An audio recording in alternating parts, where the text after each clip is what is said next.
Staff today?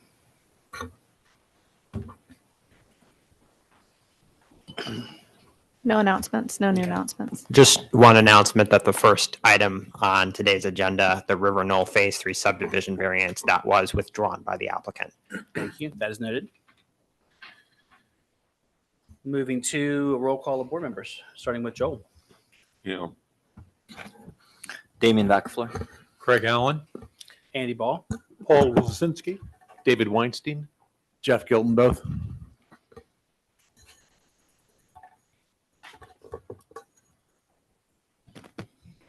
Jason Payne. Savannah Glantz. Kurt Euler. Griffin Kearns. Thank you so much. Moving now to disclosure of ex parte communications. Those are relevant today because we define those here as quasi-judicial decisions under the code. A member of any board exercising quasi-judicial functions pursuant to this chapter shall not participate in or vote on any quasi-judicial matter in a manner that would violate affected person's constitutional rights to an impartial decision maker. Impermissible violations of due process include, but are not limited to, a member having a fixed opinion prior to the hearing that is not susceptible to change, an undisclosed ex parte communication, close familial, business, or other associational relationship with an affected person, or a financial interest in the outcome of the matter. And we'll start on this with Joel. No. No. no, No. No. no, No. Thank you very much. Moving now to public hearing section. As a reminder, this hearing is a quasi-judicial evidentiary hearing, and that means similar to a court hearing that state law sets specific procedures and rules concerning how this board must make its decisions. The board's discretion is limited. We must base our decision upon competent, relevant, and substantial evidence in the record. Our decisions must be constrained by the standards in the zoning ordinance and based on the facts presented. If you'll be speaking as a witness today, please focus on the facts and the standards, not personal preference or opinion.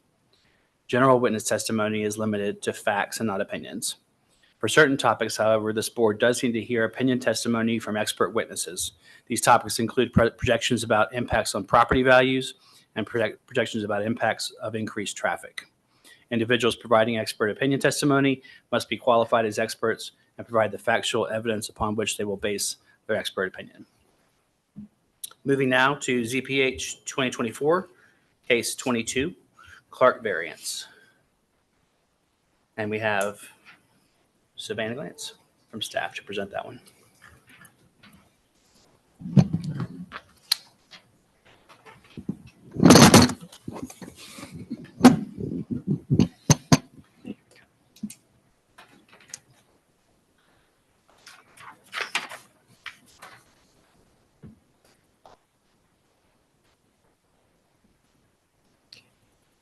Please raise your right hand and state your name. Savannah Glantz. Do you swear or affirm to tell the truth and nothing but the truth? Yes. Thank you. I certify that this public hearing was properly noticed and all applicable parties were notified of the meeting in accordance with the general statutes in the county code. And I ask that all applicant and staff materials be accepted to the record as evidence. Hearing no objections, so accepted. This is the review of ZPH 2024-00022. Applicant is Melody Clark, property owner. This is located at 104 Campbell Street, Swannanoa. The total acreage of the property is 0.14 acres. The property is zoned R1 with no overlays present. The applicant requests to reduce the side yard setback to 0.5 feet and the rear yard setback to 1.5 feet to erect a storage building within roughly the same footprint of the original building. This building was demolished by the applicant between 2019 and 2023 and straddled 4 properties, including the subject one. Staff notes that in 2020, the property owner obtained zoning approval to increase the height of the previous storage building on the portion of their lot. So again, this building straddled 4 property lines. After zoning approval was granted, the owner tore down the building and erected in its place a wall on the property line that was part of a proposed new building. This is in violation of the zoning permit approval and in violation of zoning ordinance. In 2021, the owner applied for a variance, ZPH 2021-00030, to request a deviation of the side and rear yard setback to 0. This variance was denied and the property owner removed the wall on site. what was the last line? The variance was denied, the one that was applied for in 2021, and that wall that was erected without permits was removed from site.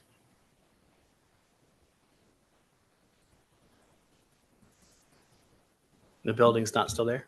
Correct. Okay, got it. Questions from the board for staff? You say straddled 4 property lines. Yes. And if the board is okay, I can show you on GIS what this would look like back. Okay. You'll just give me a moment.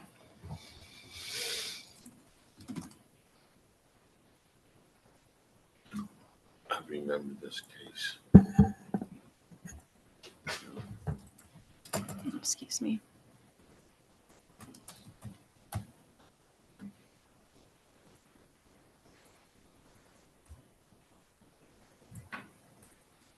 So it's a little difficult to tell, but there's nothing here. As you can see, it appears to possibly be concrete of some sort, but back in, should be 2015, you can see this large building that straddled all 4 property lines.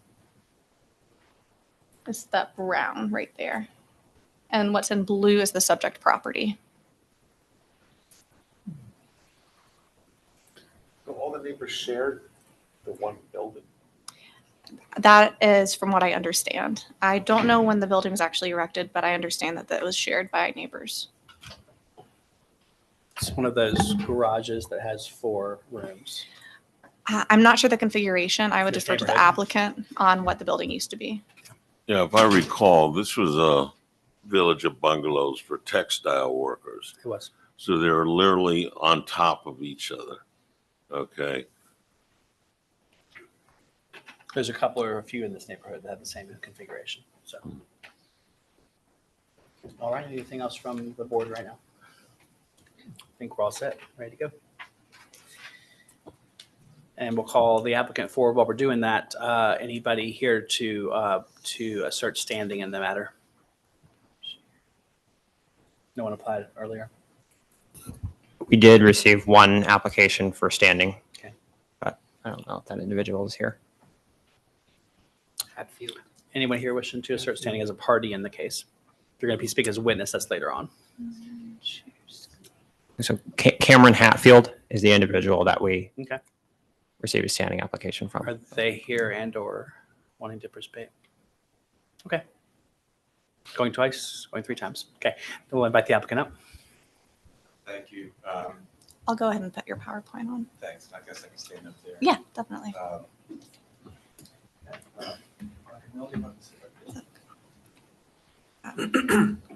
Welcome, everybody.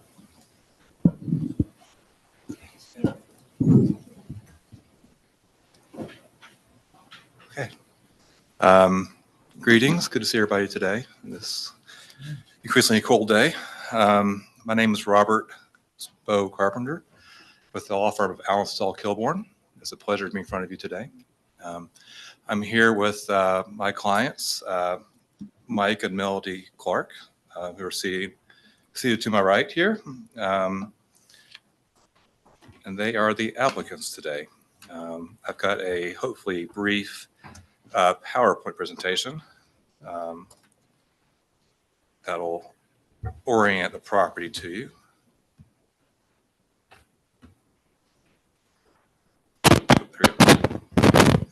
So just briefly, I'm going to spend a little time describing the property.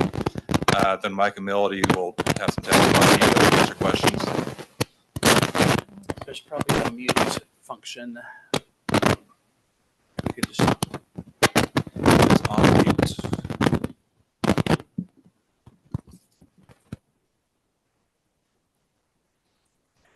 Okay, thank you.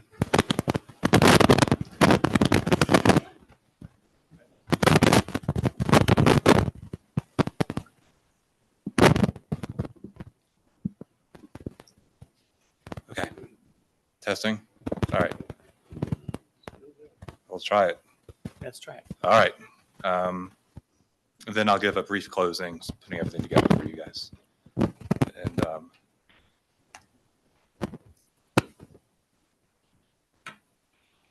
okay.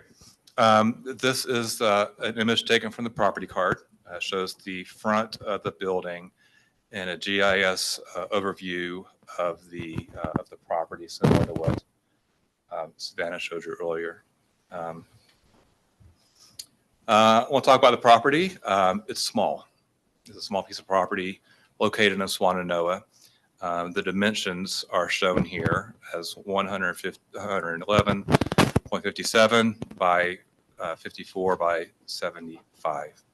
And I did a dangerous thing. I did some math with this, and it comes to 6,105.1725 square feet. So it's a very, very small property. And how small? It's about that size on a football field, approximately. It is a tiny property compared to many that come before you, this board. I took a couple of street view images of the property. This is the front of it. The setback will be, a setback request is on the back side of the property and on the right side of the property, which you can see better here. You can see the neighbor on the right, the property line, I believe, is approximately through that little driveway you see.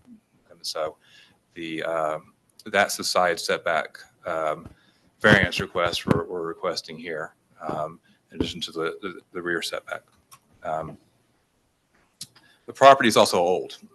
This property, according to the property card, was built in 1930, and it appears to be built around that time based on the age. And this is what was referred to earlier. It's old company property, which is interesting. The old Beacon Manufacturing plant constructed, we think, these lots, these properties. This is a plat from 1948 showing the location of all these, of the neighborhood. And as we discussed earlier, before our presentation, you'll see these outbuildings straddle the property line for a lot of these buildings. And I believe that's correct, that what the board was saying earlier was shared with 4 separate areas for each property owner to have. And that was their essentially storage area, given the size of the property. Here's a closer up view of the property from the same plat. And you take this and you compare it to the GIS. And you can see the dimensions match up to the current GIS with the 1948 plat. And so this is the property. It's an old property, and it's got this garage. At least the property card calls it a garage. That the property card says was built in 1930. We don't have any reason to doubt that was the actual build date. And you can see they're actually being assessed taxes on that piece of property, however small it is. Highlighted in red is from the 1948 survey, and it shows the garage or outbuilding, whatever you want to call it, there on the property, how it straddles the property lines between 4 properties. You'll also notice on this image from the plat a water line that bisects the property. That's the City of Asheville water line that is still there, and it's still in operation by the City of Asheville. So it's an active water line. This is just an overview of the property from 2015, taken from GIS. And you can see in this image the outbuilding there again. And here it is from 2020. You can see, particularly in this one, if you see I think the white image on my client's property, I believe that's a trailer of the Clarks that they use. And you can see that trailer is not able to fit into that building and takes up quite a bit of space on the lot. And so this is what it looked like prior to it being torn down. And I'm going to have Mr. Clark explain the circumstances of it being torn down, but this is what it looked like. It was falling apart and pretty decrepit. And so if now's a good time, I'll ask, we'll talk to Mr. Clark first. Please raise your right hand and state your name. Do you swear or affirm to tell the truth and nothing but the truth? Thank you. Mr. Clark, if you could just introduce yourself to the board. Mike Clark, we've lived on the property 13 years. Excuse me, Mr. Clark, could you speak really right into the microphone for us? Thank you. We live think it's off. You gotta turn it Oh, back it's on. off. Doesn't sound right. It won't help.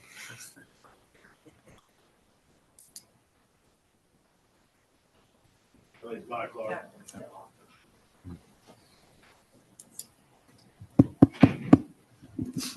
Testing, testing. My name is Mike Clark. We lived on the property for about 13 years. My wife was raised in that house. She's been there since the house was bought. Just about her great aunt bought it. So it's been in the family for a long time.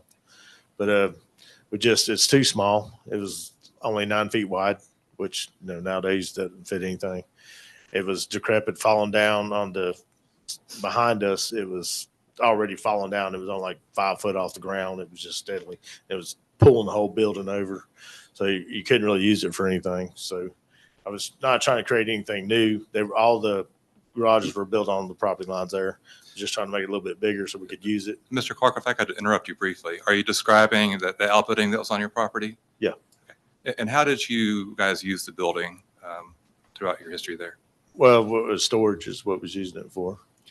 And describe a little more detail the state of the building. Let me back up a little bit from there. What do you do for a living? I build. I'm a subcontractor in construction. And so just describe the state of the building and what it looked like while you're living It was just dilapidated. It was falling down on the side behind us. You couldn't even hardly walk in it. It was down so low. And it was falling over, and the corners that were falling over was pulling the whole thing down. Did you believe it was a safety hazard? Oh, for sure. And at some point, did you decide to take it down? I did. And did you consult with your neighbors at all when you did so? I did. There was 4 neighbors. The neighbor next to us, they were all for redoing it. The lady that was directly behind us wanted to tear it down because it was unsafe, but she didn't want to build back. And then the people next to her, which is the diagonal corner to us, was an older couple that lived in Charlotte. They hadn't been there a long time, and they had already built a garage on their property. So they didn't need another garage. So they were just interested in tearing it down also for safety reasons. And what about the other neighbor? The other neighbor that was next to us, he was interested in building it together. And what was the plan with back up a little bit. So did you in fact tear the building down? I did. Did you do it over all the property lines? I did. And what was the plan to rebuild? Well, just build back 2 of the neighbors that's next to us because the other 2 did want to build back. But I figured if I just cut my corner out, it was already falling down. It's going to be hard to let the building still be on its own. So then I was trying to keep the neighbors interested in doing it. So I told them I'd tear it down and build their section back for $5,000. And then that won't finish the inside, but it'll get them, a garage, and that's a pretty good deal. I was hoping everybody would hop in on it, but the 2 behind us didn't want to, which was fine, and the neighbor next to us did, so we just proceeded in that manner. So you're going to rebuild it over your property and the neighbor's property? Well, it was, but not now. I know, right. And so at some point you got a stop work order on it? I did. Describe what happened there. I had called originally. I wasn't sure about the zoning and setback on it. I spoke to a lady, and now that I've been through the process, I realize it's a little more than speaking to somebody over the phone. But she had told me it was fine, and let the building department contact her. And we had made plans to go ahead, but then it must have been a couple years lapsed. And then when COVID hit, I was trying to keep my guys busy because I figured if I sent them home, I'd have a hard time getting help. So I was just trying to keep them busy around my house. And then that's when I decided to go ahead and move forward with the garage there. And you got a stop work order. Did you obey that order? I did. Did you tear down any of the work you've done? I did. What did you tear down? The back block wall. There was two block walls. I tore them down. Okay. And at that point, did you file for a variance from the zoning code? I did. And was that for a 0 foot side setback and a 6-inch rear setback variance? Yes. And there was a hearing just like this that was held in 2021, I believe, correct? Mm-hmm. And I think 5 members voted for the variance and 2 voted against it. Does that sound right? Correct. Okay. So let's fast forward a little bit and talk about this current variance application that this board's considering today. Could you just briefly explain the difference between this application and the other one? Yeah, so the neighbor that was going to be in on it, they sold and went to Florida, be with their family. So then it was just too much work to try to include theirs in there too. So we separated off, and it's just our side that we're trying to build back on it. And you're seeking a 1/2 foot, 6-inch side setback from the property on the right from that picture, Yes, sir. and a 1.5 foot rear setback. Yes, sir. And did you construct any plans or create any site plans for the build? I did. Okay. I'm showing you what's a portion of, I believe, those site plans. What is this document here? That's the basic footprint of it.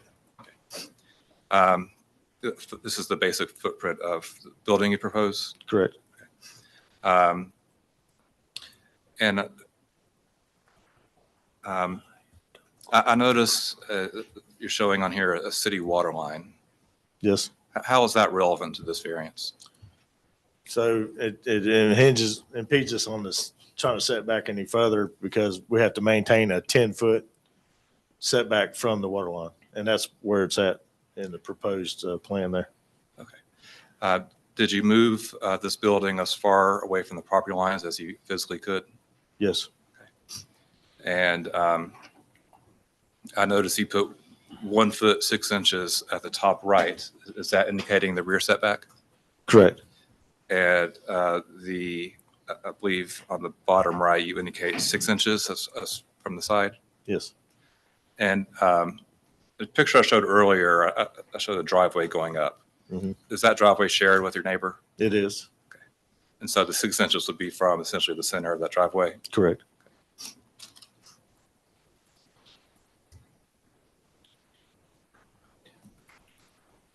Okay, what is this on the screen? Do what? What is this on the screen right now? Can you see that? That's the side elevations of it, the general appearance of the building. This is the building you plan on It's constructing. elevation shots of it. And you're not seeking, you don't need a variance for anything that's in this building, correct? Correct. So you're all here for the setbacks. Yes. Okay. So just briefly explain why you're seeking a variance here. Well, there's no storage space. Like you can't put nothing anywhere. You're trying to keep things organized out of the weather.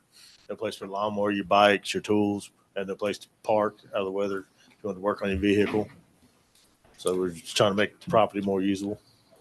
And I pointed out one of the images of the big white rectangular portion that's taking up your driveway. What is that? That's a tool trailer And do all around. you plan to park that in the building? Yes, sir. And that frees up space on your rest of your property that you can use? Mhm. And I think you said you can't build over the water line. The city said I need to stay 10 feet back from the water line. And you intend to comply with what the city directives are. Yes, sir. And so is it fair to say you can't use the full scope of your property without this variance? Correct. That's all the questions I have for this witness, if the board has some. I've got a question. please, Joel. Yeah, I recall last time you were here, and one of the conflicts is that wall was sitting right on a property line.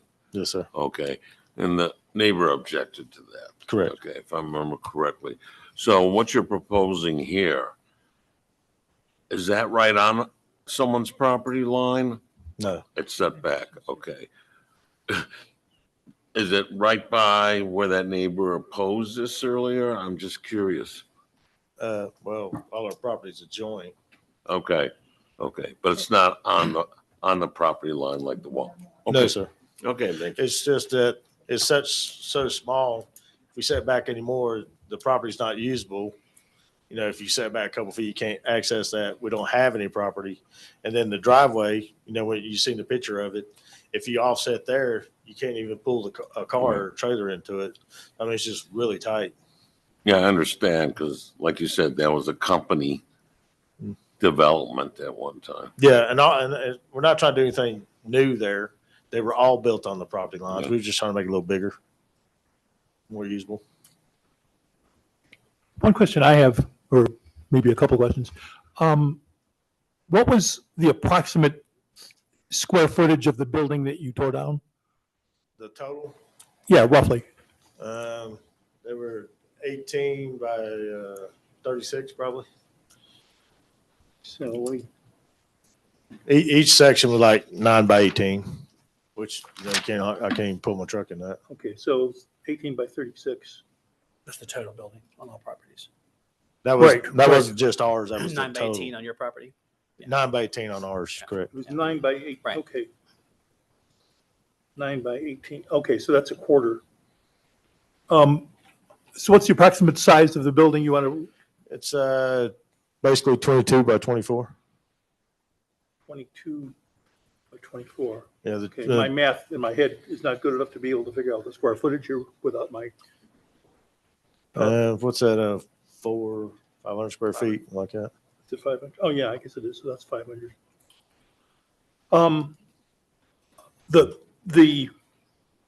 The question that was in the back of my mind that I'm having a problem putting this into numbers here is it would seem to be reasonable. How can I phrase my question? You aren't quite building a building that's the size of the original building, which was shared by 4 people, but you want to build a building that was a lot bigger than your part of the building. Is that That fair was the statement? whole purpose. It's still on our property, is that what you asked me? Right, okay. Yeah, we're gonna be setting back from the property lines. No, I'm, fairness isn't something that goes into the law really, but it seems like you're coming to the board and you're asking to infringe on a particular area when you want to build a building that was, it seems to me, considerably larger than what your share of the original building was. Right? We're not gonna be on past our property line. We're gonna set back. Right, I understand you're not going outside of your property line. It's not gonna. Yeah, it's gonna be bigger than what it was. Could we just have one witness speak at a time? I'm sorry, Miss Clark. You can get your chance in a second. Thank you. Yeah, so you want to build something that's 500 square feet and you had originally gotten, your part of the original one was 162 square feet. So it just strikes me, I don't know if this is an observation or what this is, if you built something that was closer to your share of the original building, which would have been 162 square feet, you wouldn't be impeding on the property lines as much as you're asking the board to approve.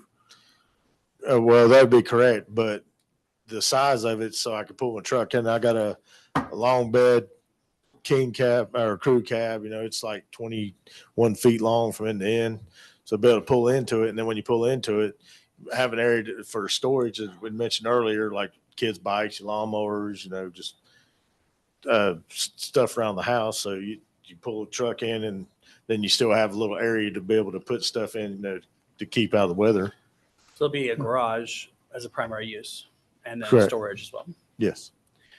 Can staff remind us on setbacks for this property? What we're looking at in the side and the rear? Yes, just give me one moment. In the meantime, what's 500 square feet that you're looking to do here? How does that compare with the garages that have been built on your neighbor's properties? Size-wise. On the new neighbor's property? The adjacent neighbors that have built a garage so they don't need to have a shared garage. See on the area there are other garages. There's one that's diagonal from us that got built pretty good while back. I'm not sure, probably 20 years ago or something. And it's probably close to the same size. It's like diagonal to where we're at. y'all have that Yes, figure? Yeah. thank you for your patience. So for accessory structures, for property serviced by sewer that are greater than 320 square feet, we're looking at a front yard setback of 10 foot, a side yard setback of 7 feet, and a rear yard setback of 10 foot. Thank you so much.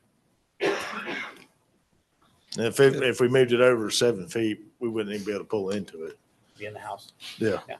If the board would like, I have a picture of it that shows the outbuilding you're asking about Sure as you well. Pass. Pass that up. If you got one for staff too, that'd be great. I do.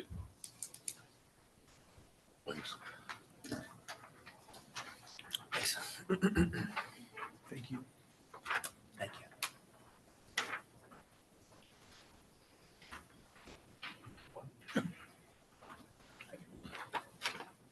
Thank you. For questions. Yeah, sure. Earlier question was about the neighbor's garage that was, you said diagonally. Mhm.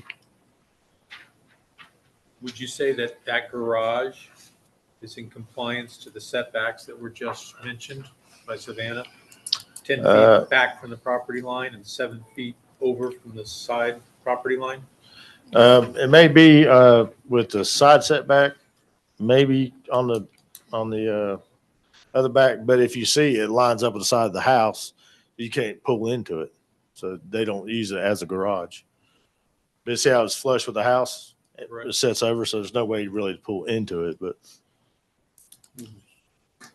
But you would say that, again, based upon your personal observations, that that garage would be in compliance with the 7-foot side setback and the 10-foot. I would say definitely with the side, maybe with the back. I'm not positive.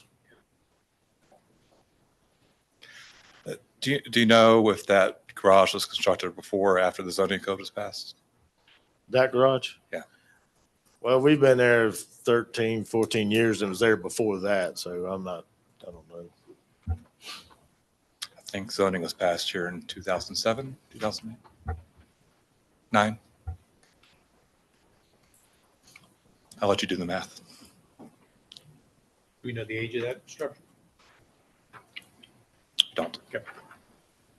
Any other structures like that amongst the 4 properties? Is there, I think we saw another one, maybe an overview? Yeah, like to our left of us, there's another setup just like that. And You know, again, I have another picture if you want to see it. I had pictures for the standing portion of it, and we'll use that for this portion. That's pretty much how the whole village was built with that setup. But the ones that are still, a lot of them are dilapidated and fell down, and Thank you.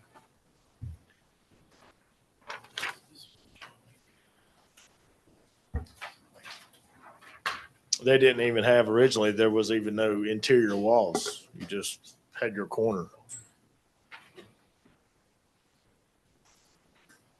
Now, this image is one I took from Google Street View of 103 Gibbs Street, which is a property directly behind the Clark's property. This is the property that the person was standing was applying for, and I believe the lady who was here last time. This is the property she owned. And I'm bringing it up as relevant because it has, you can see on the right, there's a little outbuilding to the left of their property that Mr. Clark was just describing.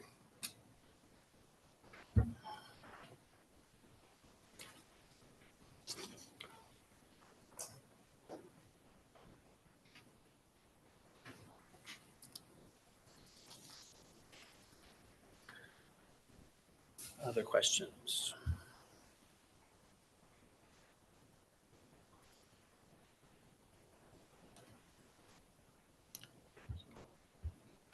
And I can call Miss Clark next. There's no more questions. Well, just a follow-up question, I think, if I can know where you were going. The square footage of the original building that was torn down, that was considered for your use, was approximately how large?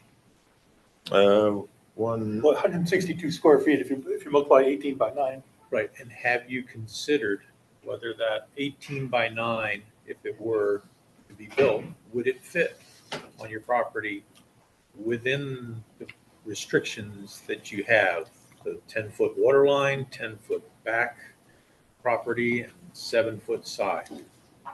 Well, yeah, if you move it anywhere that size, but then we wouldn't be able to use it for what we need to use it for. That was the whole purpose. It was, the second part is falling down, but it's not wide enough to really, back in the day, I guess things were smaller, you know.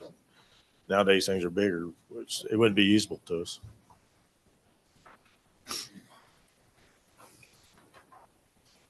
Let's call him, yeah. I'll call Melody Clark. Bo, Mr. Carpenter, before we move forward, are you wanting to enter those two photographs into the record? Yeah, we'll move to enter those into the record as exhibits, say 1 and 2. So admitted. Thank you. Thank you.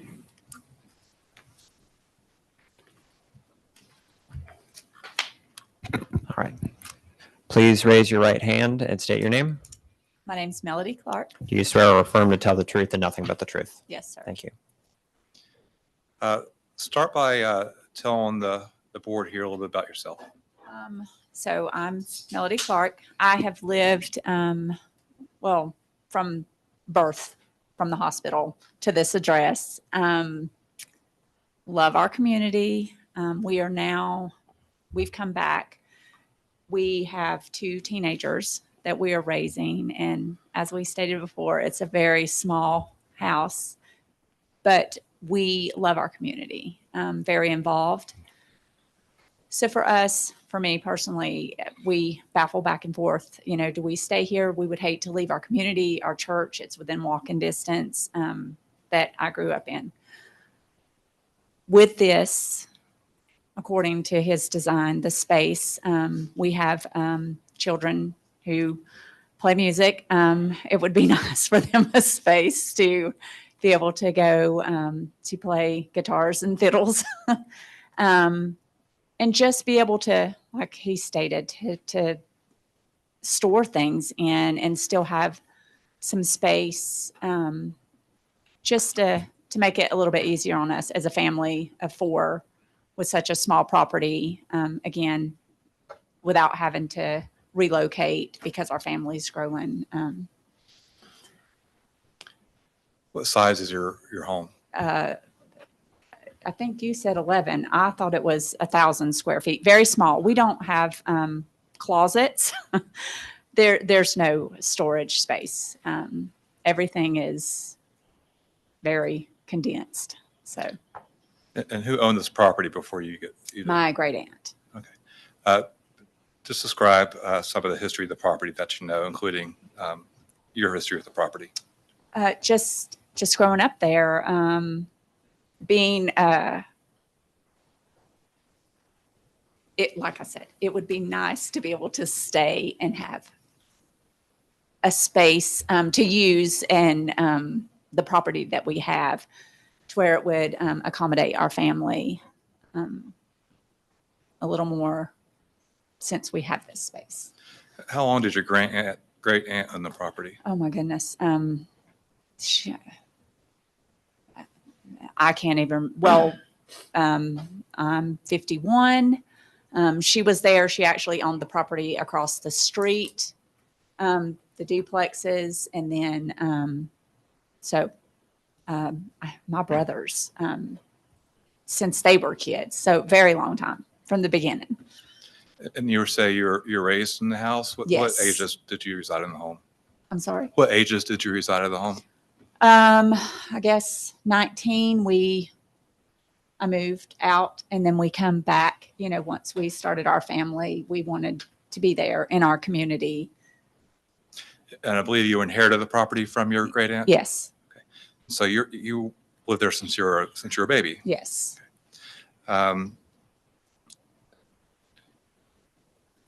Talk about the garage or the outbuilding in a little more detail, starting from maybe when you first recall it up to. Well, even as a child, it was small. We would go in the garage. That was, again, we used it to store stuff as a kid, but even then it was extremely small. And even as a teenager, it was dangerous. I mean, you know, my aunt would say, don't go in the garage, the roof's falling in, such. And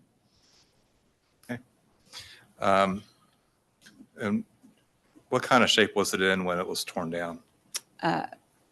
Hazardous. Our children knew not to go around the garage. Boards were falling in. We thought the roof was going to collapse.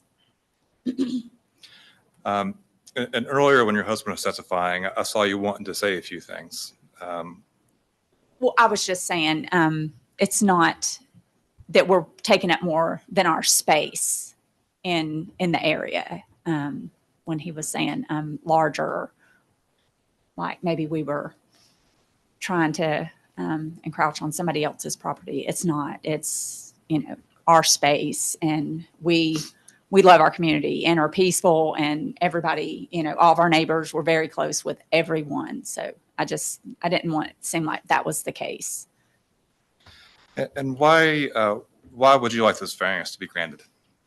Again, so that we could, you know, have this space that's accessible and that would make things a lot easier on our family, to be able to store things, and just, you know, also a place where my kids, we could go out there for when they did their music instead of this little tiny, we love hearing the music in the house, but it would be nice that we could also have a different space to let them do, you know, practice their music lessons out there as well. And just storage, like he said, our bikes,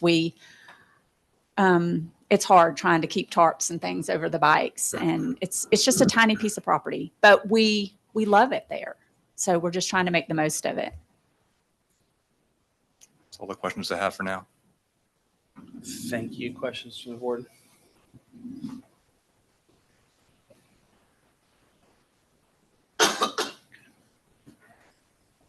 Anything else this time? There'll be a closing opportunity. Yes. Are there any of the original 4-unit buildings still standing in your neighborhood, similar to the one that you had that was torn down? Yes, there's to the left of us, that they're still there. There's a few of them left.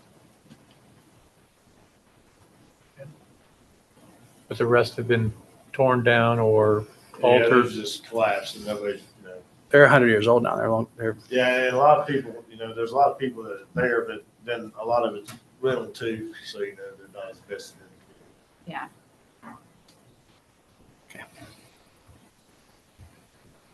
Other thoughts? Ready for witnesses? Excuse me. Any other witnesses? No more witnesses. Ready to close the evidence, but I do know a gentleman wants to speak on behalf Yeah. of the project. We'll open up to witness comments this time. Sir, if you'll come forward and maybe to the why don't podium here. you would be come over great. here. My name is, Please raise your right hand and state your name. Your name? Richard Hall. And do you swear or affirm to tell the truth and nothing but the truth? I do. Thank you. Welcome, sir. I've lived in the village since 1973 is when I bought my house. All the garages are on the property line. In other words, just like this building that they had, the garages that they had, the back wall was the property line. There was no space in between. In other words, there was one wall in the back of it. You had 2 garages on one side, 2 on the other. There are properties still that has the old garages that's where they're duplexes and they're rented out. They've probably got 8 garages up through there. Half of them fallen down, but part of them still there. But they're all on the property line. When did I do that? Probably in 2005, I think it was 2005.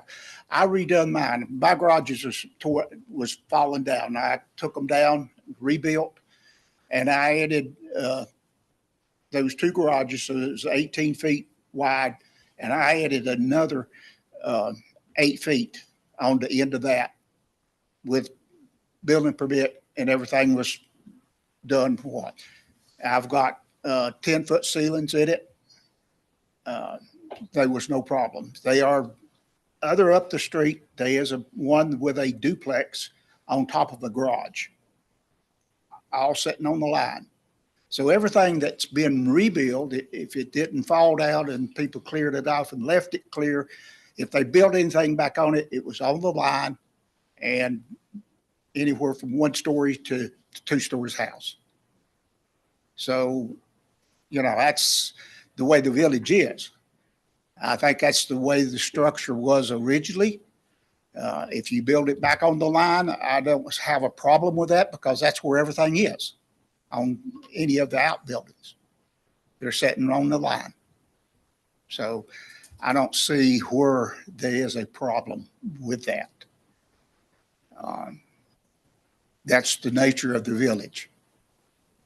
And I think if you go anywhere in Asheville where there are close areas, the garages are probably sitting on the line if they was built before, say, 1940, and then even after that. So they're basically putting back and adding enough to have some space to have a better storage and have some place for the kids to work, have music, whatever they want in that area. Any questions? Thanks for those comments. We appreciate it. Okay. Yeah, just one quick comment, or one quick question. All these buildings that you're describing that have been rebuilt were rebuilt before zoning went into effect? Is that correct? Well, I don't know. We got building permits. So mine was built in 2005 or 2006. Countywide zoning happened in 2009. Okay, all right. Thank you. I just feel like it needs to stay with the village. What's there, be able to build to that, because that's what everything's set into. Thank you.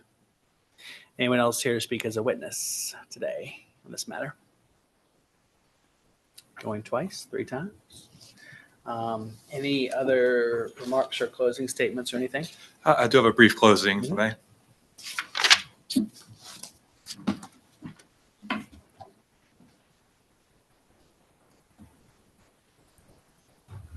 Okay. Thank you for your time today. I'll try to stay brief. This is a screenshot of the staff report, going over some things that the board should consider in granting this variance. I'll get back to this in a minute. Unnecessary hardships, kind of the driving force behind a lot of these variance requests. And so I did a little math. I figured out what the square footage of the setback would be, and that came to 2377. And when you divide that into the actual square footage of the property, you'll have about 39% of the property taken up by these setbacks. That's a lot. That's not even taken into account the water line that is also an encumbrance on the property that they have to stay 10 feet away from and can't build anything on. So you have the unnecessary hardship here is the size of the property and that water line. They can't do much with the property because of the size in that line. Now, the applicant can't cause a hardship. That's one of the elements. That's not the case here. He didn't do anything to cause the size of the lot. He didn't do anything to put the water line there. Nobody in the Clarks did that. That was there since at least 1948. In fact, the applicant had to tear down that building because of how poor the condition it was in, just like others in the neighborhood have. And so, as the gentleman said earlier, it's all this is consistent with the plan development to begin with. This is another element in order to find a variance. The requested variance must be consistent with the spirit, purpose, and intent of the ordinance, such that public safety secures, substantial justice is achieved. I've got a highlight from our current zoning code. It says the purpose of this article is to ensure orderly, attractive, and economically sound development to protect existing property values within Buncombe County. So this fully complies, in my opinion, with the spirit, purpose, and intent of the current ordinance, and that this new outbuilding or garage, whatever it is much more attractive than that old falling down building that was, quite frankly, a safety risk. I don't see how it would affect property values at all. If anything, you can see it going up. And of course, there's no expert testimony today on property values.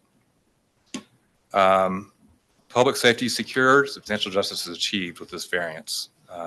This property is safer without a building falling down, especially with the kids using the property. You heard Ms. Clark explaining how they didn't let their kids go there, and she wasn't supposed to go there either growing up. But really, I think this really gives us substantial justice. To me, that's the most important point. This illustrates how the zoning code, the setback requirements, really discriminates against people who own smaller lots.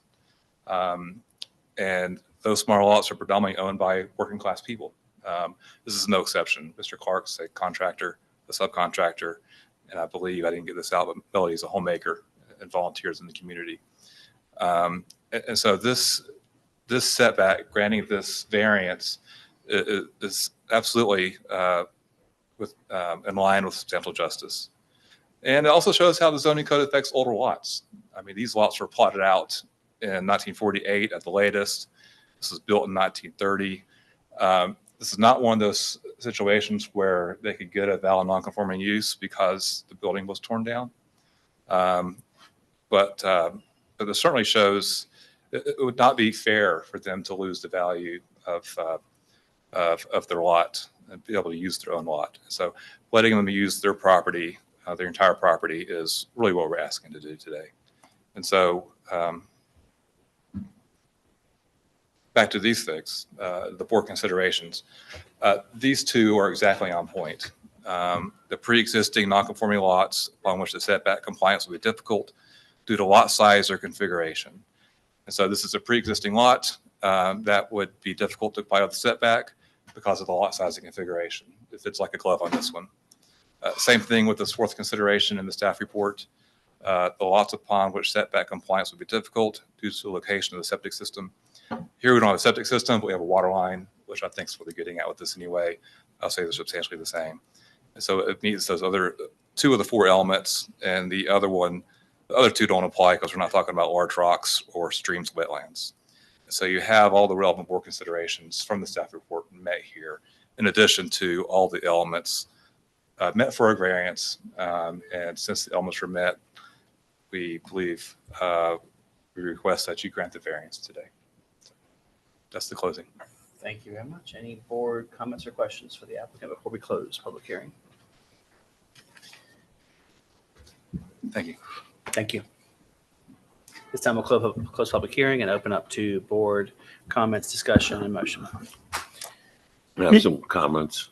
Yeah, having participated in the last hearing, you were here, and knowing that you complied with the county as far as taking down those walls and so forth. And I also understand your unique situation.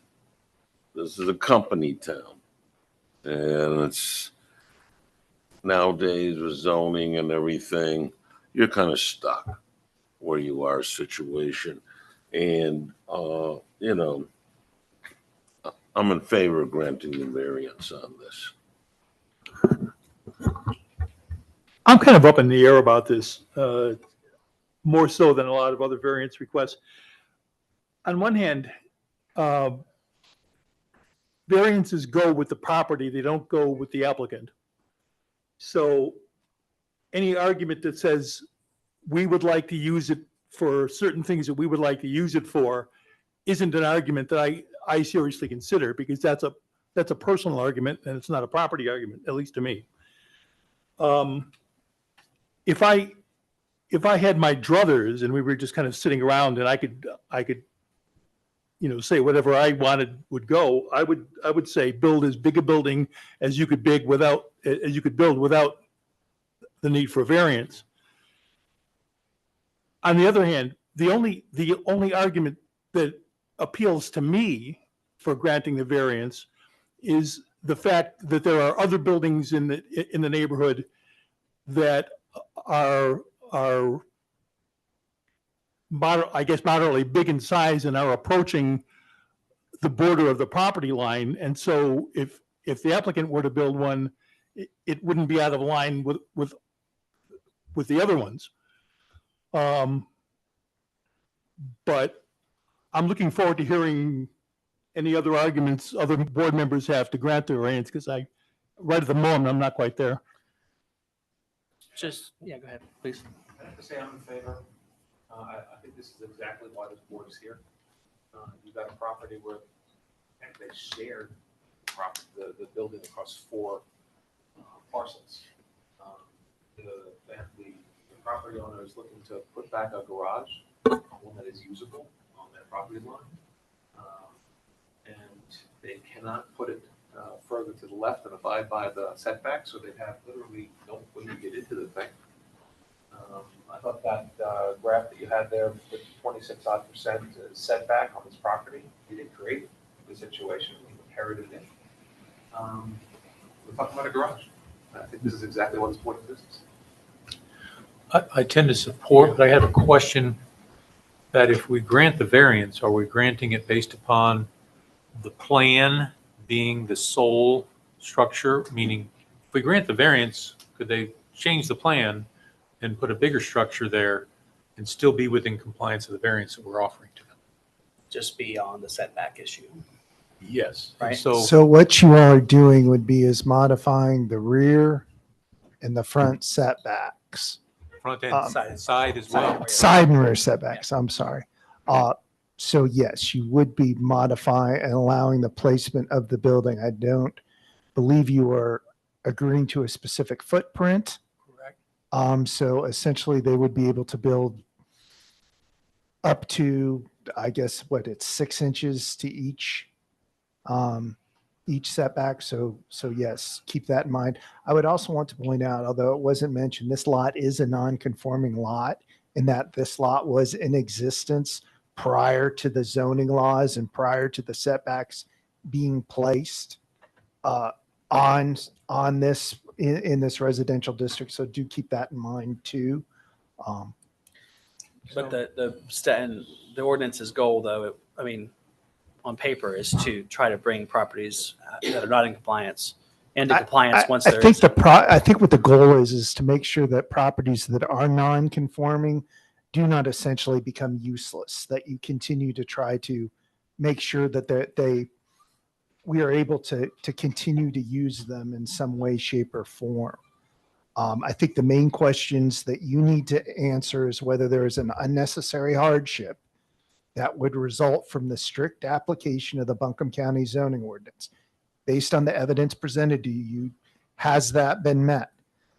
Then the second thing is whether the hardship resulted from conditions particular to this property as opposed to conditions that are applicable to the rest of the neighborhood, and that the variance request is consistent with the intent of the ordinance, and that public safety secured and substantial justice would be achieved. So if I can just finish, my inclination is to grant the variance, but then recognizing that it's just. They can do whatever they want if we grant it. They can build a bigger building. Well, they would still need to come into compliance with any accessory structure would have to come into compliance with the existing zoning ordinances to the extent, except for the variance regarding the side and the rear setback. And they have size requirements for accessory structures related to the main structure. No, they could build it all of the yard. It's not a setback. But again, I'm just saying that's a recognition. I don't. You are also that sways my if evaluation of this does meet the 4 criteria that we're supposed to use to determine granting a variance. I mean, if you are able. Oh.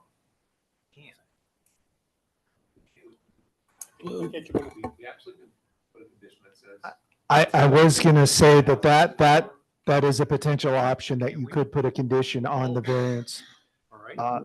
Right now, we don't have any in the order, but if you did say that they were to build the structure in accordance with the site plan and the application. All right. I feel better. I'm going to propose that. I think the client, they're probably okay with filing it. All right. Let me just ask a question for my edification now and moving forward. The request is to reduce the size of this setback.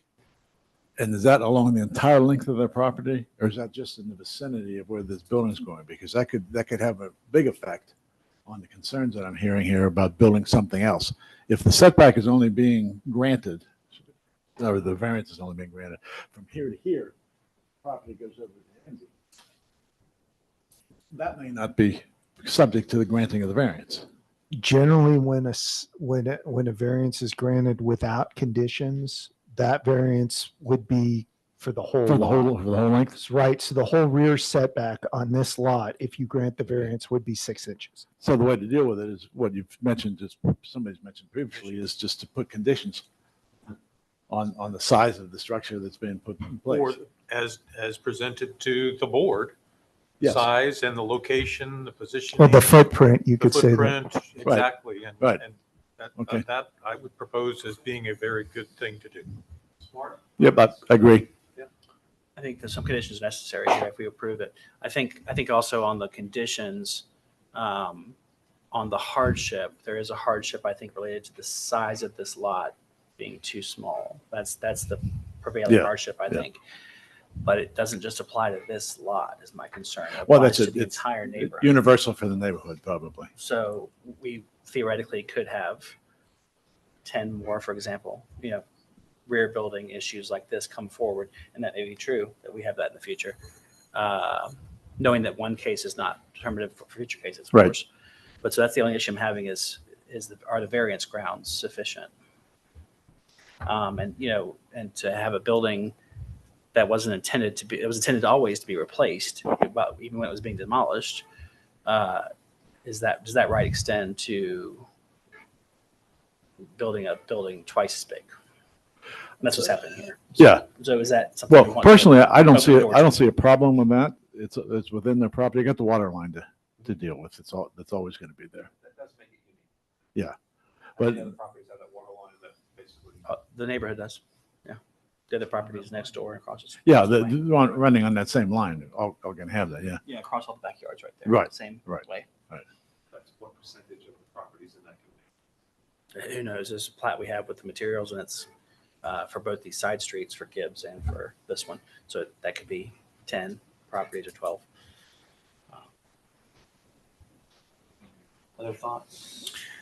My only thoughts are if we grant this variance and other neighbors start coming up, would there be a change in attitude if we start getting more? Just kind of thinking ahead, would it change the neighborhood, or would it do anything if we got more of these requests? And I mean, considering the special nature of the property and everything, I think we're good on that. So. And in the past, when people have proposed new outbuildings, sheds in this neighborhood, they've been approved by right because they comply with the setbacks, I'm presuming. I Which would part pres- of- Excuse me. Sorry. I would presume, but I'm not aware of any that have been applied for recently, so I can't speak to that effect. But yes, if a building that met structure, standards for a structure, they would have to comply with setbacks in order to be placed on the property. And the thing is, I think every case, I mean, we've heard tons of cases about parking spaces. There's one today. They all gotta be handled individually. And I think that's true with this neighborhood. Also, last time they appeared, they were tearing down a wall. And they complied with that. Yep. So, it depends on the situation, whoever comes before us.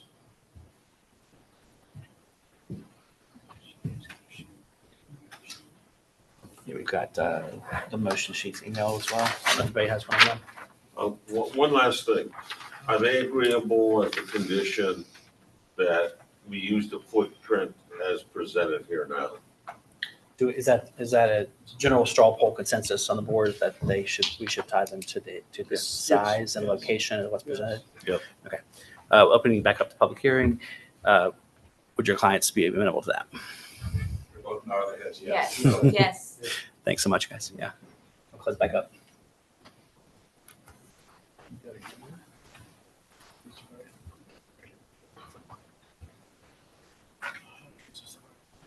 Mr. Chair, based upon the evidence presented to this board, including the following exhibits, the petitioner's application, the submitted site plan, the GIS maps, the staff report, testimony presented at the hearing,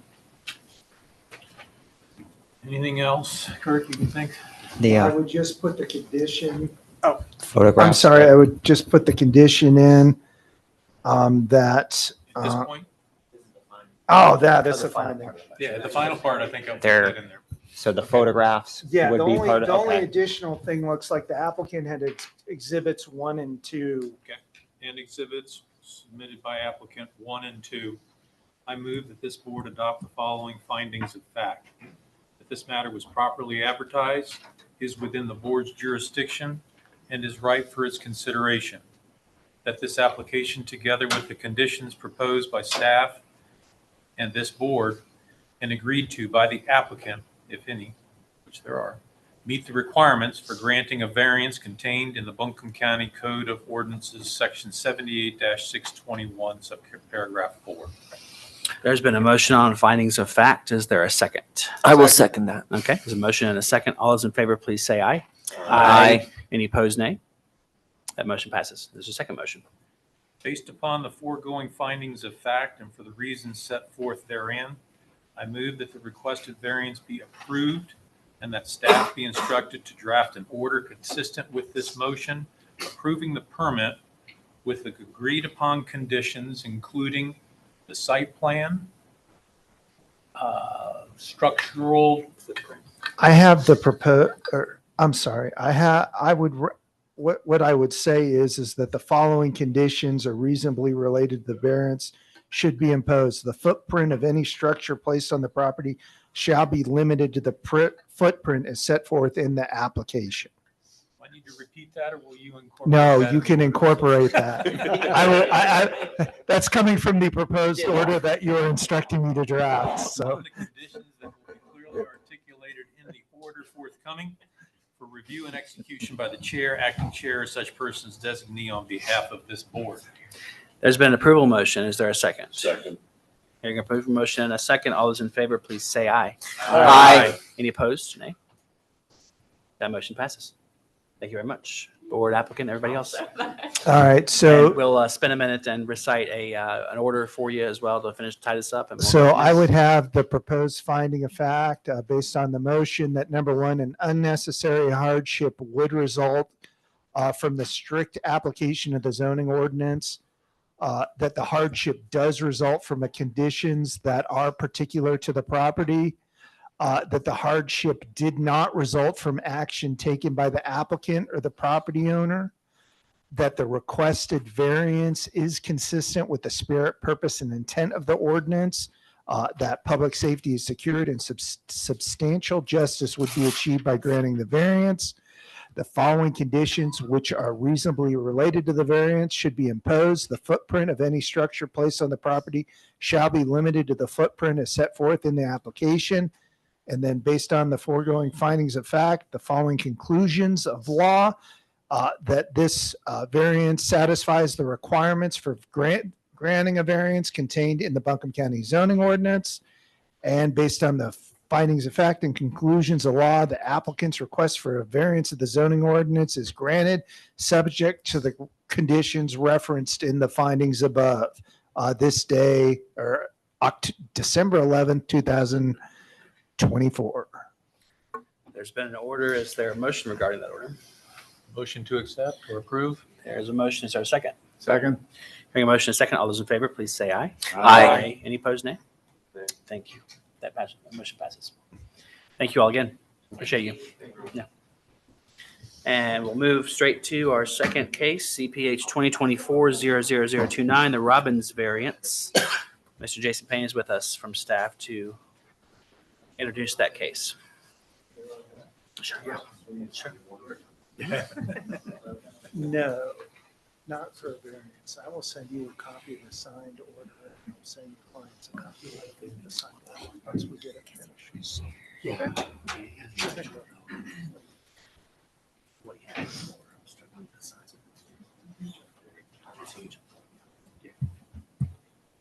Yeah, that's good. Thank you.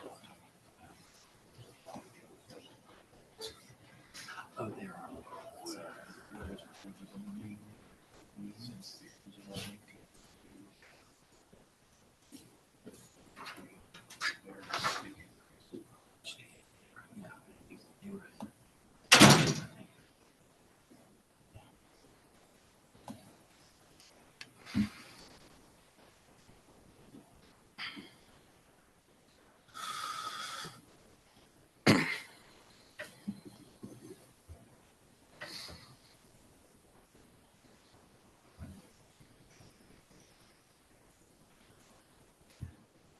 Are we waiting until Mr. We Gilton are. Both returns? Okay. Yeah, just a minute.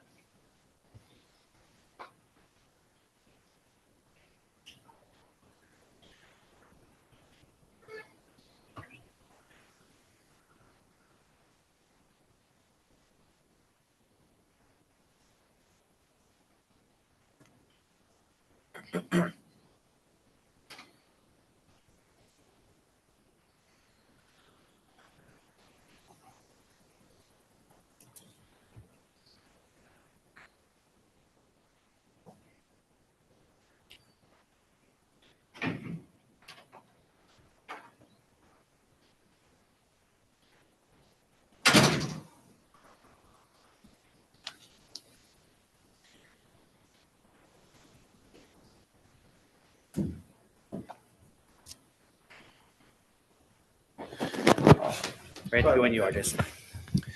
Please raise your right hand and state your name. Jason Payne. Do you swear or affirm to tell the truth and nothing but the truth? I do. Thank you. So like I said in the morning session, please forgive my voice. I'm coming out of cold right now, so I'm a little scratchier than I would normally be. I certified that this public hearing was properly noticed and all applicable parties were notified of the meeting in accordance with general statutes and county code. I ask that all applicant and staff materials be accepted into the record as evidence. Hearing no objection, so admitted. So this is the review of the variance application of ZPH 2024-00029, the Robbins variance. The applicant and owner of the property is Joshua Robbins. The property is located at 17 Old US 1923 Highway. The total acreage of the property is 1.25 acres, and it is serviced by septic and City of Asheville water. The property is zoned R2, and the applicant has applied for a variance to the zoning ordinance of 78-663 to allow a side setback of an accessory structure to be 4.5 feet instead of 10 feet, so a difference of 5.5 feet. The request is being made to allow this building right here that was constructed without permits prior to the acquisition of the property by the applicant and unbeknownst to the applicant. So it's to legitimize this building right here. This came up whenever the applicant, whenever Mr. Robbins came to the department to seek to improve the building. And then that came up where this building was not even permitted. So we are now having to go through this process in order to seek to see if we can get this variance passed in order to keep the building where it is and then improving the interior and things like that. And that is all that I have. Do you have any questions? Any board questions for staff? Do we know when the building was constructed? 2010 or something. It's an original application. So it was said in the application. I don't think, since there's no permit, we don't know specifically. We can only get a window in between aerial imageries. Okay. So if it's saying 2010, that was, because we had a discussion about that during the, Yeah, 2010 and 2015. yeah, sometime in between there. Okay, thank you so much.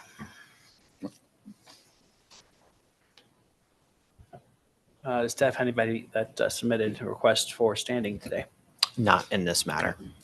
Anybody in the public wish to assert standing in this case, be a party to the case? Okay, thank you. We'll call the applicant up.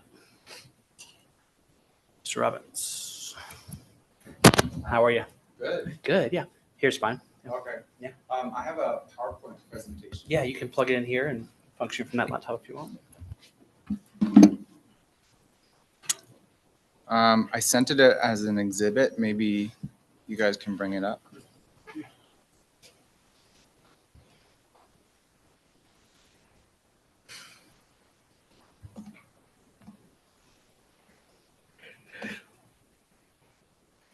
Thanks, Chris.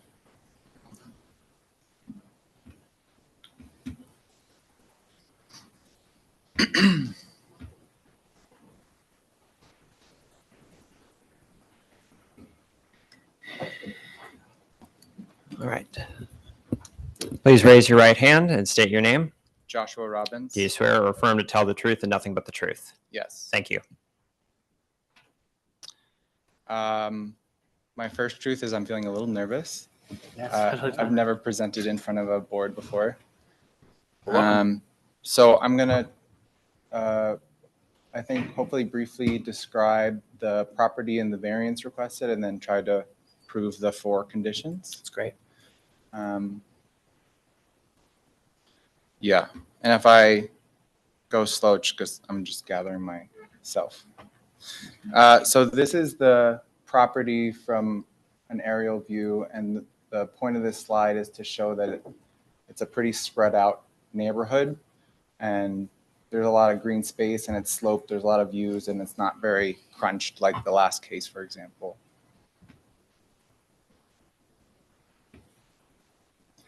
This is the this is a survey that was taken recently of the property. I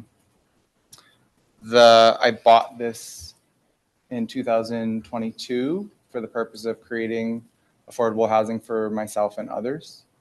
And you can see that this is the pre-existing building, and the portion in red is too close to the property line, like he mentioned. And I don't know if it's in the case or not, but as a condition, I don't want it to, I'm not asking for a variance for the whole property line. I'm only asking for that section to be, made okay. At the slightly different than what Jason said, I didn't apply for a permit to do a renovation on this building. I applied for a permit to do a renovation on a basement space in the residence over here at the bottom. So this is the building plans have been approved for that through the zoning and permitting department. And the purpose of this was to create additional affordable housing. And yeah, I've been able to move forward on that as I've been waiting for this variance case on the separate building.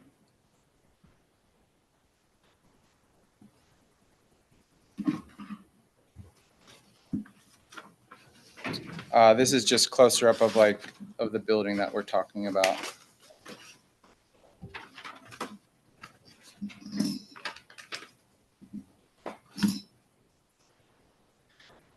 So this is a close-up on the area that is out of compliance. Based on the sizes of the properties, it's a pretty small area. It's 30 square feet. It's about the size of a full-size bed sheet. And that's what I'm hoping to needs to knock the building down for. Yeah, and to be clear, I'm asking, yeah, I said that. I want a condition for only that area. There's also a fence that's going across. The property line is this purple line, and 10 feet is shown on the neighbor's side with the red line, and on my side with the dotted purple line here. And the neighbor's buildings were built before 2009, and they're right on the property line, which is fine with me. But there's a fence between them which kind of blocks it visually.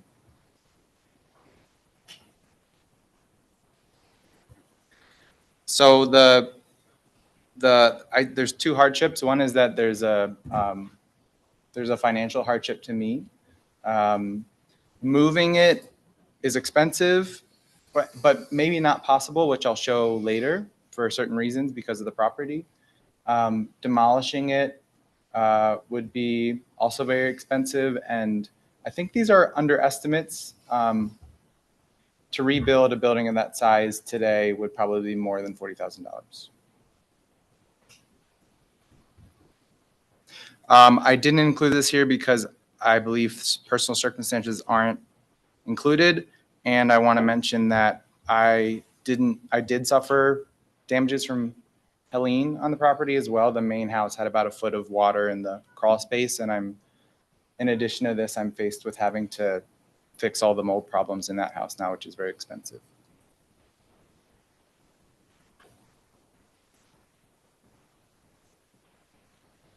This, to me, is a unnecessary hardship. I am a chef and I don't make a lot of money, and this takes away from the budget that I had planned to create more affordable housing. And this is the point of this slide, is showing what qualifies as affordable housing, and what I do offer right now qualifies as that. Although I guess it's organic, it's not like a government plan. And by having to knock the building down, it takes away significantly from my ability to offer that to the area. I think that's all. So this, well, first thing I'll describe is that the building is very hard or impossible. Again, I'm not an engineer, but hard to move for a couple reasons I'll describe. The closest place that fits within the property line is in the red square here.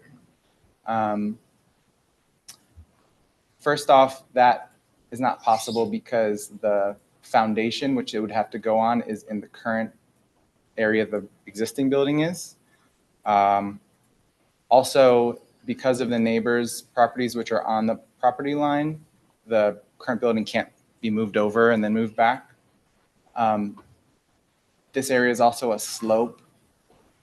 And if you were to look at the building, it wouldn't make any sense because there's a big window here, there's a door here, and it would kind of be smushed against the carport in this other building, which were pre-existing to zoning and are permitted. Yeah, so it's not really possible to move it. Also, there's septic on the other side of this. There's a water line that goes along the driveway, and then there's septic in the whole field over here. And this whole area down here is a slope. In addition to that, I find it specific to the property that this building was built. I'll show some images later that describe this, but this building was built probably in 2010. It was not built later than that, but it was existing in 2010, potentially earlier. And to me, it's important that the zoning variances were adopted countywide in 2009 and that this building was seen fully built in 2010. It's just very close timing.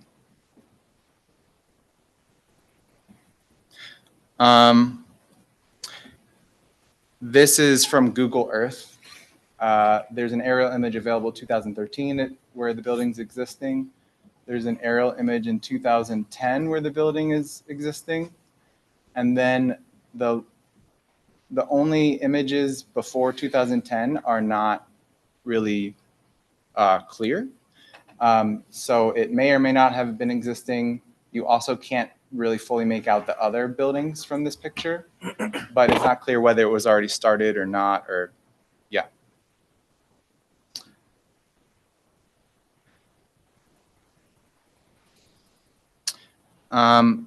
So the third condition of the variance request is that it was not caused by me.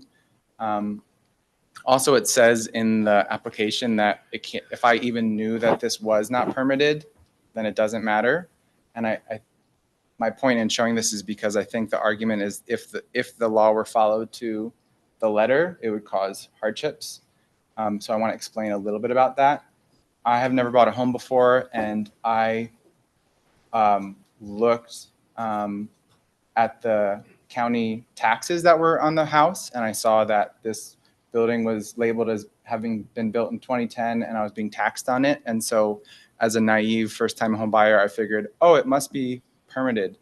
And so I went forward with that understanding, but maybe that's not relevant.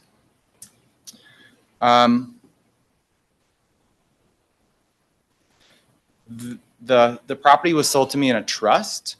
The previous owner died, and it was a lawyer that I was communicating with who gave no information about the property and no representation. And I had no reasonable way, especially looking at, even if I were to have looked at GIS images and the tax code, I had no reasonable way to know that it wasn't permitted. maybe there is a way. I guess I could have called the planning department, but I didn't. Yeah, I didn't know that.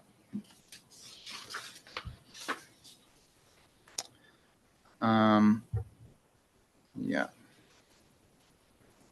Yeah, this is a summary. It didn't result from my actions. The spirit of the ordinance. I could not find online a specific reason, like spirit or purpose of the ordinance. It sounds like the last guy had something, which was kind of what I figured, which was it's basically so that neighbors' properties are not encroached upon, and it's for aesthetics and it's for safety. Is that about right? It's a good overall summary. Okay. Yeah. So firstly, this is my neighbor, Don, has lived, he's the one who has the buildings on the property line. He's my neighbor and he's a great neighbor, and his family's lived there for generations. He was asked by the deceased Lee Long, who was the previous owner, verbally in 2009 or whenever it was that they had that conversation. This is what he told me, that if he could build it there, and he gave permission verbally. I just asked him again recently, and he said that it's never bothered him and he has no problem with it. So that's what the neighbor feels. Regarding public safety, emergency vehicles cannot make it to the place where this building is in any case. There's 3 feet of space because of a telephone pole and a dropped concrete path up here is the only other place they could get there besides the driveway, which is not impeded by this building. And then Don, my neighbor, has his buildings. They extend out to about here-ish. And then his driveway is over here. So those would be the access points in any case. And the 30 feet in the close to the property line doesn't impact public safety in any way. Something else I want to point out that maybe is specific to this property is the pre-existing buildings are close to or on the property line, and I'm not, for this 30 square feet, I'm not asking for any more than is already consistent with the neighbor. And another thing about these buildings is just because of the layout of it, anyone who would be just standing on his property can't really even see this building. It's kind of hidden from view because of his buildings.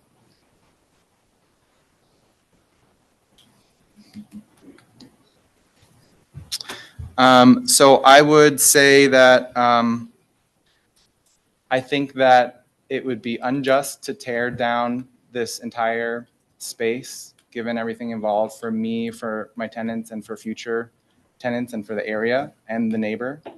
I also think that it is relevant to consider if this case had come in front of the zoning board in 2010, given that this was an elderly gentleman, Lee Long, who probably started planning or building this building in 2008 or 2009. If they were to be faced with this case shortly afterwards, I feel like they would not have told him to tear the building down, and that feels like within clearly the spirit and justice of the ordinance.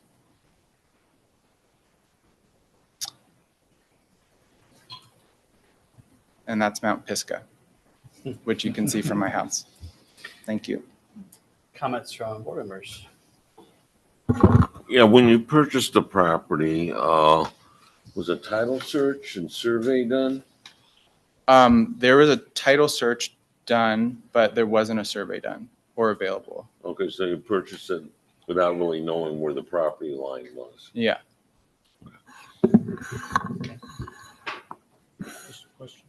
Yes. Josh, what was the use of the building before you moved? You purchased the property.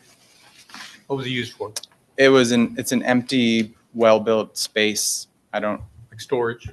Maybe it was a storage. Maybe it was a recreational space. It's not clear. Was it heated? It was heated, yeah. Okay. And your intended use for it going forward? At the moment, it's a workspace, and if it were to be possible to have it permitted in the future, I would, and if it would be possible to permit it for occupancy, I would create additional affordable housing. Yeah. And that'd be subject to an application. Yes, okay.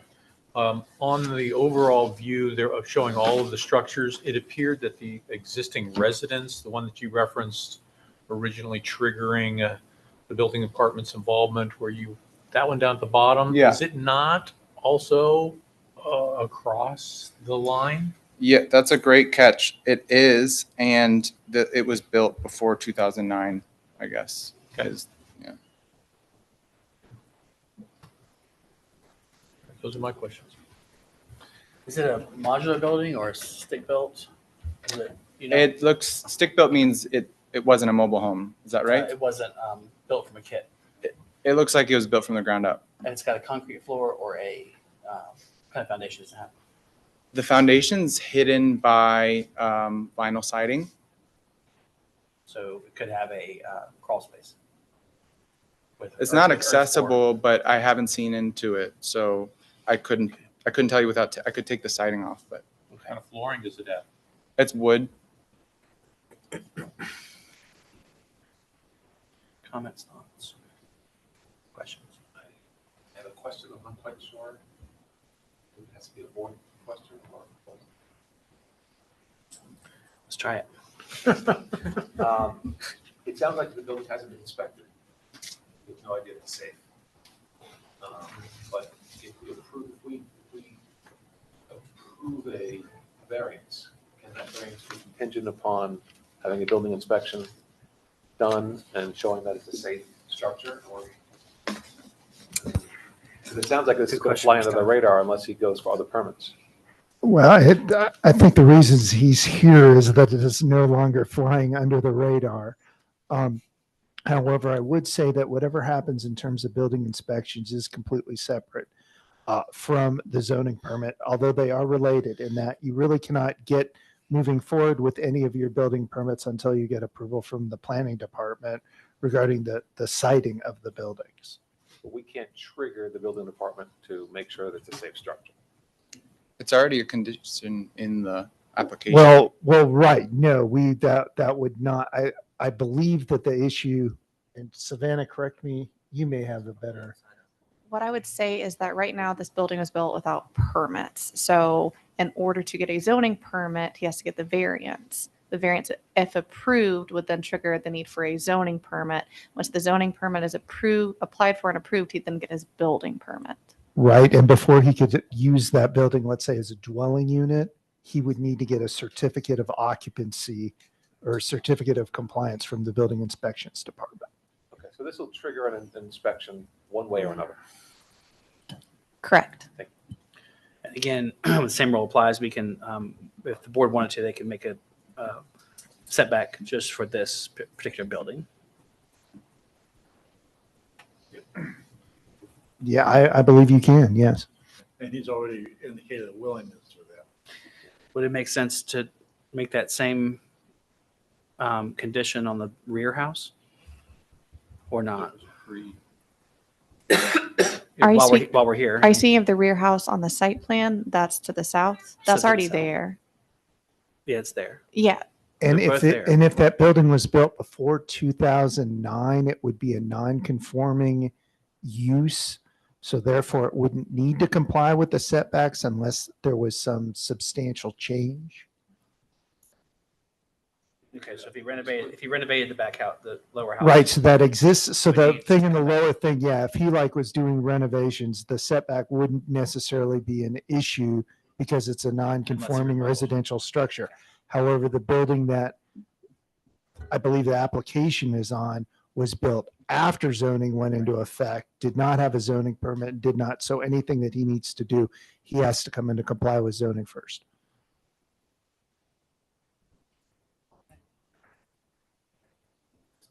Okay, any further thoughts before we move on to witnesses and close it up? No, but my real estate agent loves me and he's here. He wants to testify. Awesome. Anyone here to speak as a witness? I guess you will. Yeah. Okay. Welcome. Could you go up to the stand too? Oh, wow. Okay. Please raise your right hand and state your name. My name's Chris Purser. Do you swear or affirm to tell the truth and nothing but the truth? I do. Thank you. Welcome. Welcome. Thank you. Hey, Andy. How are you? Good. So I do want to address the survey issue because in an ideal world, it would be great to have a survey. Joshua asked for a survey. Unfortunately, during that time in the height of COVID, it was 6 months before we were able to get a survey scheduled.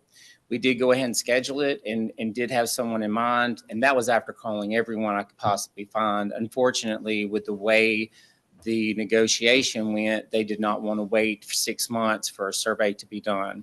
So while I understand that it's not necessarily within the proper setback, we went through the process of looking through the permits and everything else. There was a freeze on one of the permits. I don't quite understand the reasoning why there was a freeze. And I think November of 2017, it was very hard, especially since we didn't have a seller to be able to communicate with or talk to or try to get any information from. We were dealing with an attorney that really didn't have any kind of information. He was just dealing with the trust.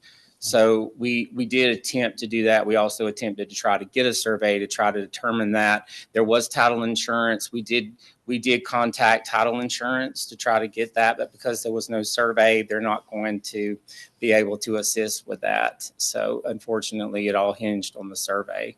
I do know this client and this person to be someone who was honest, who was forthright. The reasoning why we're even here is because he's not trying to hide anything. He was trying to get this right and right the wrongs of whatever he needed to do to try to continue with the property. And I feel like in good faith, he tried to do the right thing and try to go ahead and apply and try to get this taken care of. I will say that those buildings have been taxed and has been taxed for a very long time. And I know that doesn't have anything to do with variance, but it's been known and has been for a while that those buildings were there and he was being taxed on those as well. And because of the 2009 and 2010, we are only speculating. There's really no concrete evidence saying that this building was built, after 2010.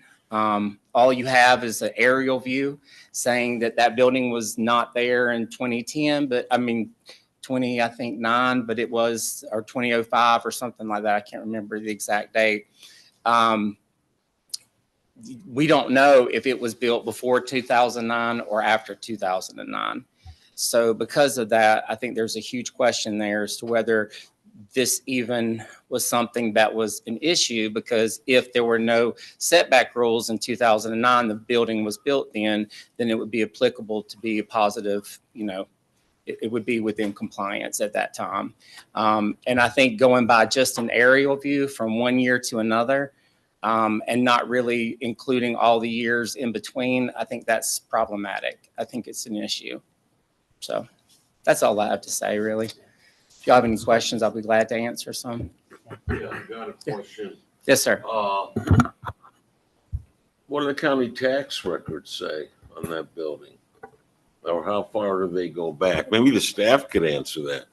Do you have tax records that go back that far that would show when this building was built?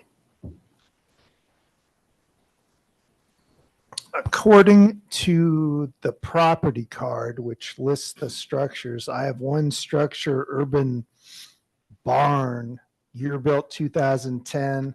It's 336 square feet. I am not sure if the structure in question is that, but that is listed as an accessory structure. But there are multiple accessory structures on the property, so I'm not 100% sure, but it does look like from our aerial photographs that this structure was not there in 2006 and was there after 2010. At which time it was added to the tax card via aerial photography. Yeah, I would assume Presumably. so. I'm looking at the GIS for 2010 and it was not there. So it was built sometime between 2010 and 2015.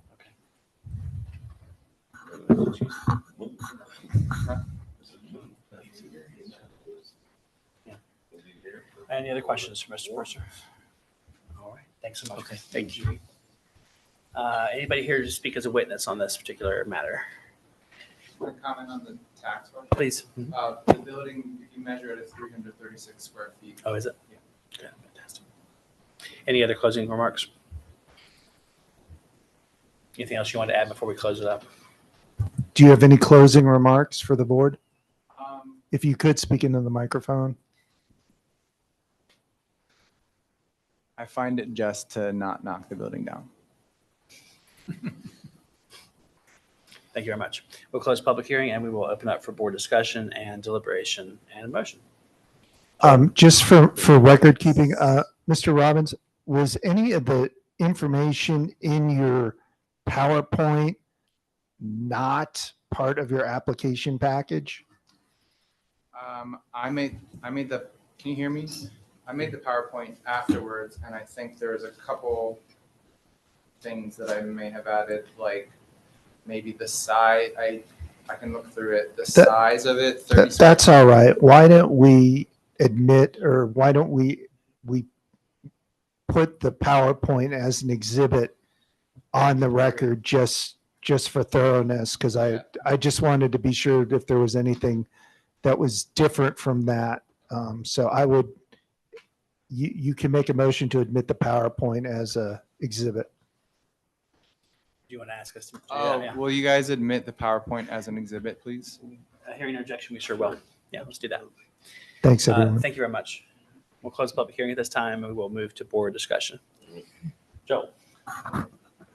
Yeah, I'm looking at when this building was built. If it was built before the ordinances came in, probably shouldn't even be hearing this case, okay?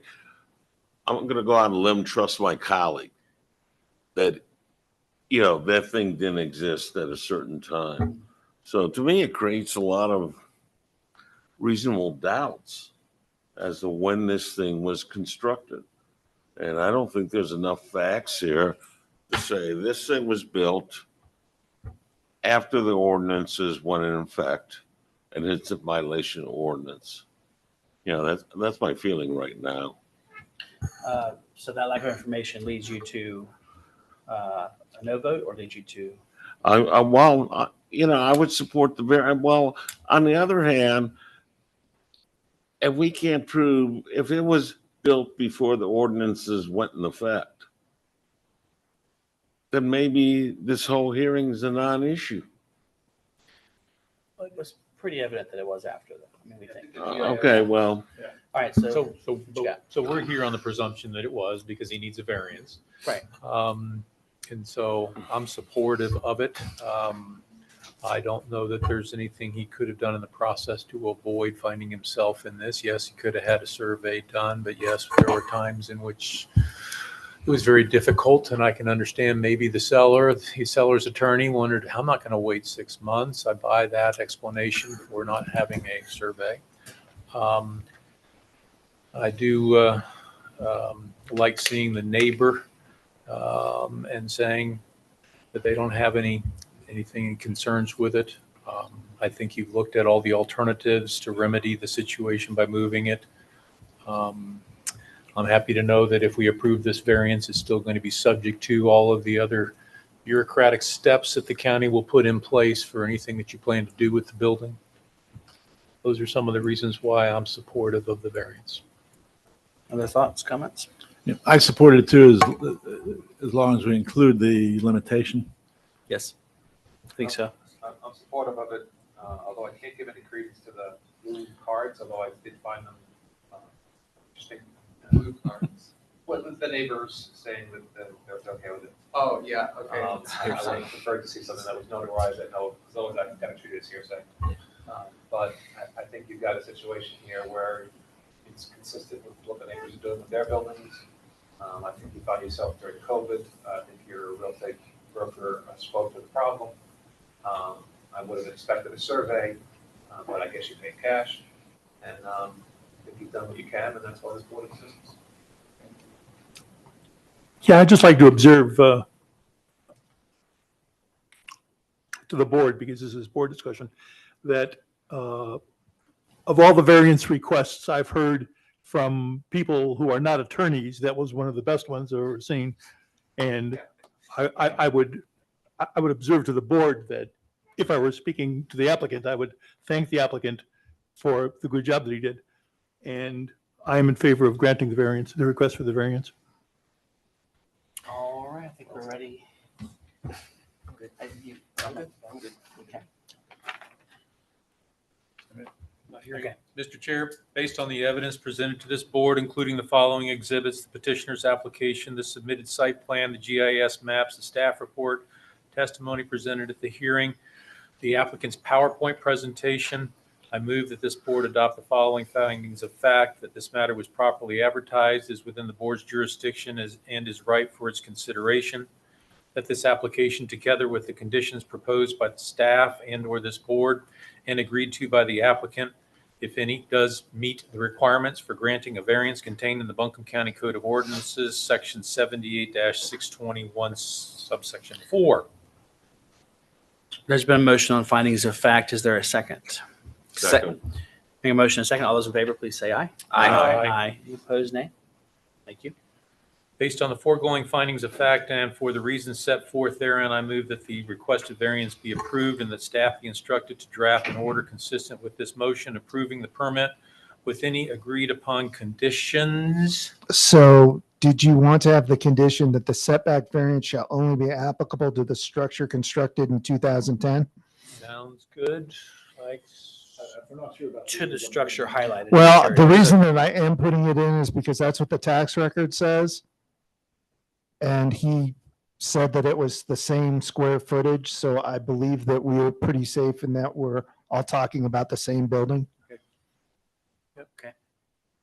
So you're going to denote the building as identified being built in 2010 with X number of square feet? Yes. Double down on it? Okay. Yes. Those were the conditions for review and execution by the chair, acting chair, or such person's designee on behalf of this board. There's been an approval motion. Is there a second? Second. All those in favor, please say aye. Aye. Any opposed, nay? Thank you. That passes. Congratulations. Yeah. We will move to a reading of the order and adoption of order on this, and then to our next case. All right, so we will add that the applicant's submittal packet and PowerPoint presentation as an exhibit. That this is basically a variance for a side setback. And in accordance with section 78-621 subsection 4 and section 78-663B2 for a reduction of the side setback for accessory building, that the unnecessary hardship would result from a strict application of the Buncombe County zoning ordinance. Hold on.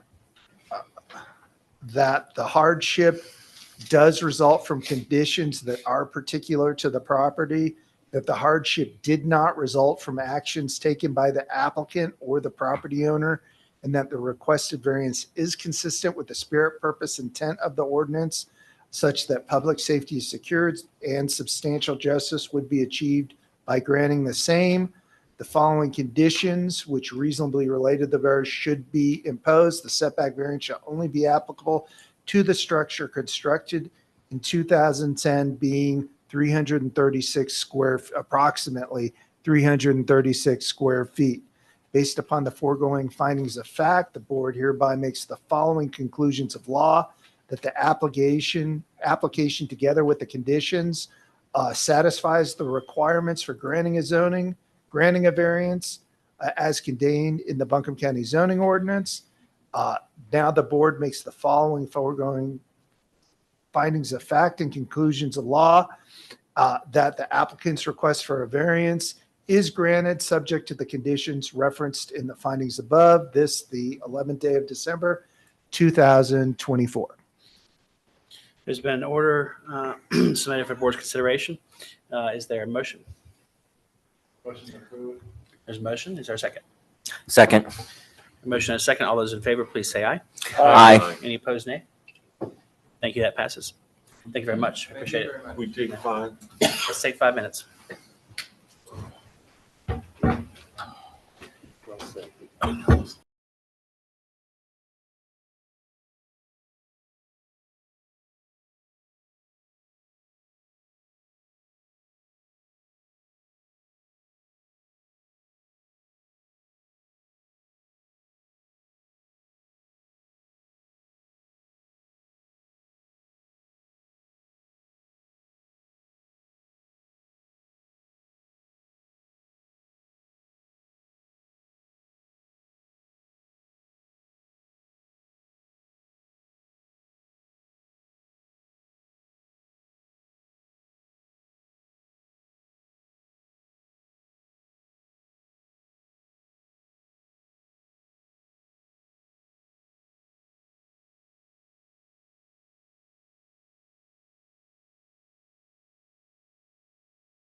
So you see it's about, but it's only like 1 foot off the property line there.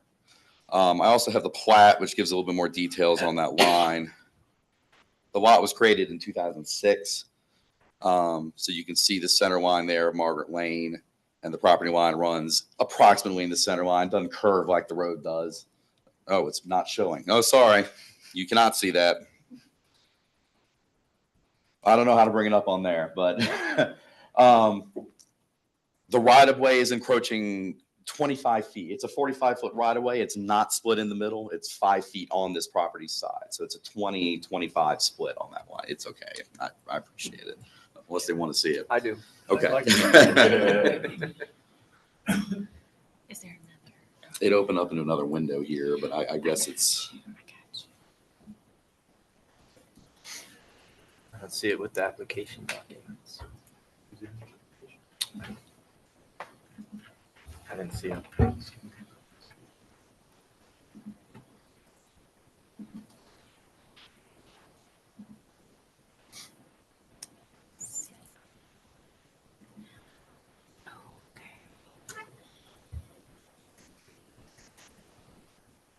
Yeah, that's all I'm sharing. We'll do it another way. This one? There we go. Perfect. Thank you. Is that an existing structure? I don't want the question.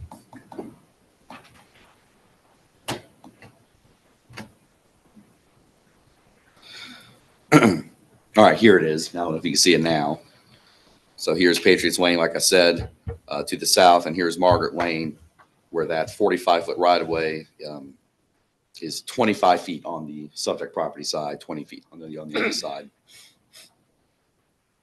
So they're seeking to be 1 foot off that line, which would be 26 feet off the property line, but the ordinance requires setback off of the right-of-way, regardless of if it's encroaching on the property or not. And that is all that I had. And oh, no, I don't, because the request is being made to allow a septic system on the lot. So the configuration for the septic is necessitating that the structure be in the place that was submitted, which I hope can go back to that other thing. The structure, you mean the building? Is that an existing building? No, this lot is currently vacant. Okay, but that's where they proposed? That is the proposed location, yes. And so Jason, is the variance for the purpose of the septic or the structure? The variance is for the structure, and the hardship being because they cannot fit the septic system on the lot that they are needing in order, unless it's placed there. I guess I get into this with questions with the Yes, applicant thank you. in terms of the choice. Okay. All right. Other questions for staff?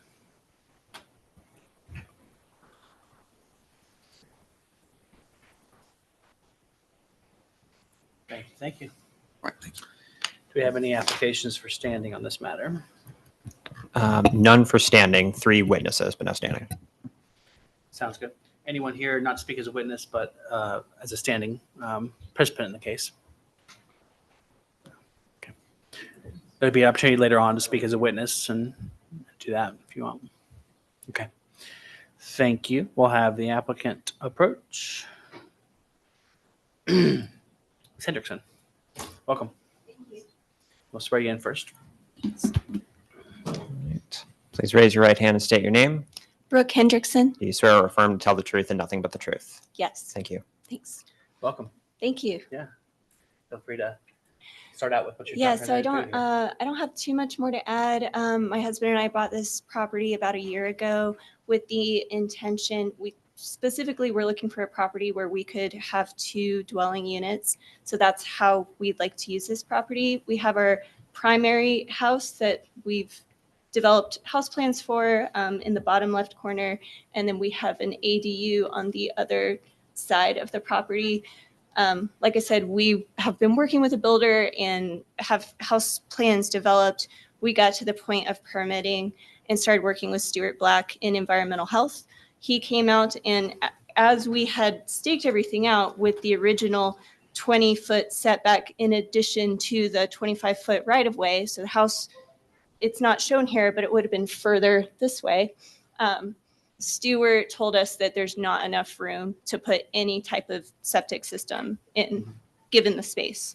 So I've included in the evidence correspondence with him where he was, we were saying, well, if we reduced that setback to put the house closer toward that right of way, would that give us enough room? And essentially he said yes. Can you speak to the hardship that y'all face with this condition and the lot? Yeah.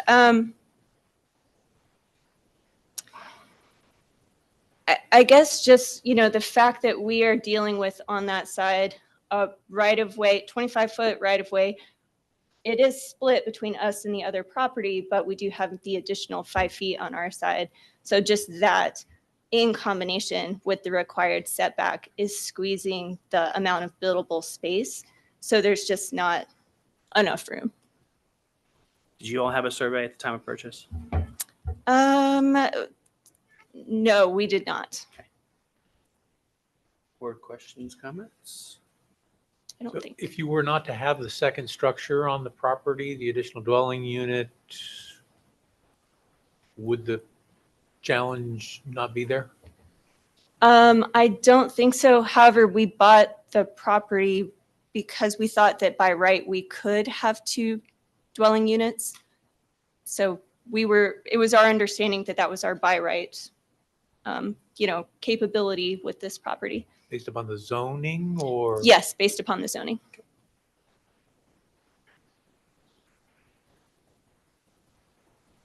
So the issue is the distance between the house and the septic field. Correct. Yes. And what's the distance minimum required by? So let me see if I can find the email from Stewart. Basically, he was saying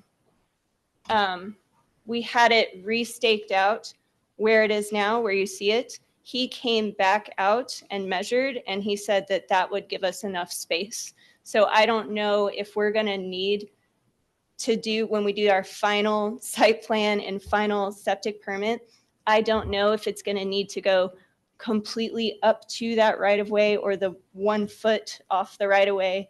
But it at least needs, I guess we're trying to give ourselves as much room as we could possibly need.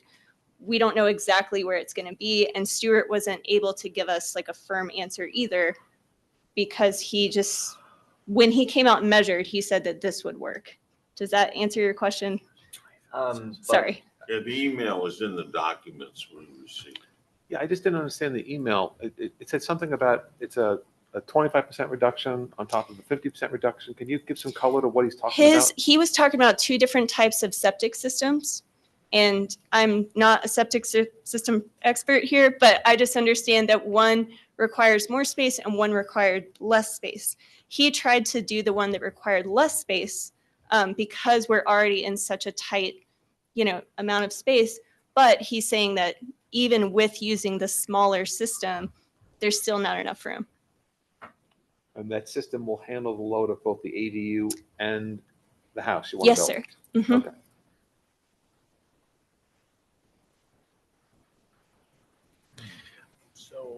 I've heard. Go ahead. So am I hearing you that you don't know exactly how much of a variance you're asking for?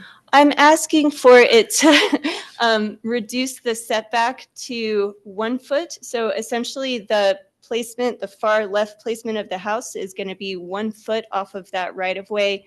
That's my understanding of how much space we need to be able to use any kind of septic system. Off the front or the side right away? The side. The front will not be, nothing else is being changed. It's just that side right of way that's on Margaret Lane. Right. Okay, just for those of us that are vision impaired, when you say the side, if I'm looking at that picture. Oh, sorry. Yeah. Is that the top of the picture, the left of the picture, or the right of the picture? If you're looking this way, it's going to be the left. So you're asking for a variance on the left side. Correct.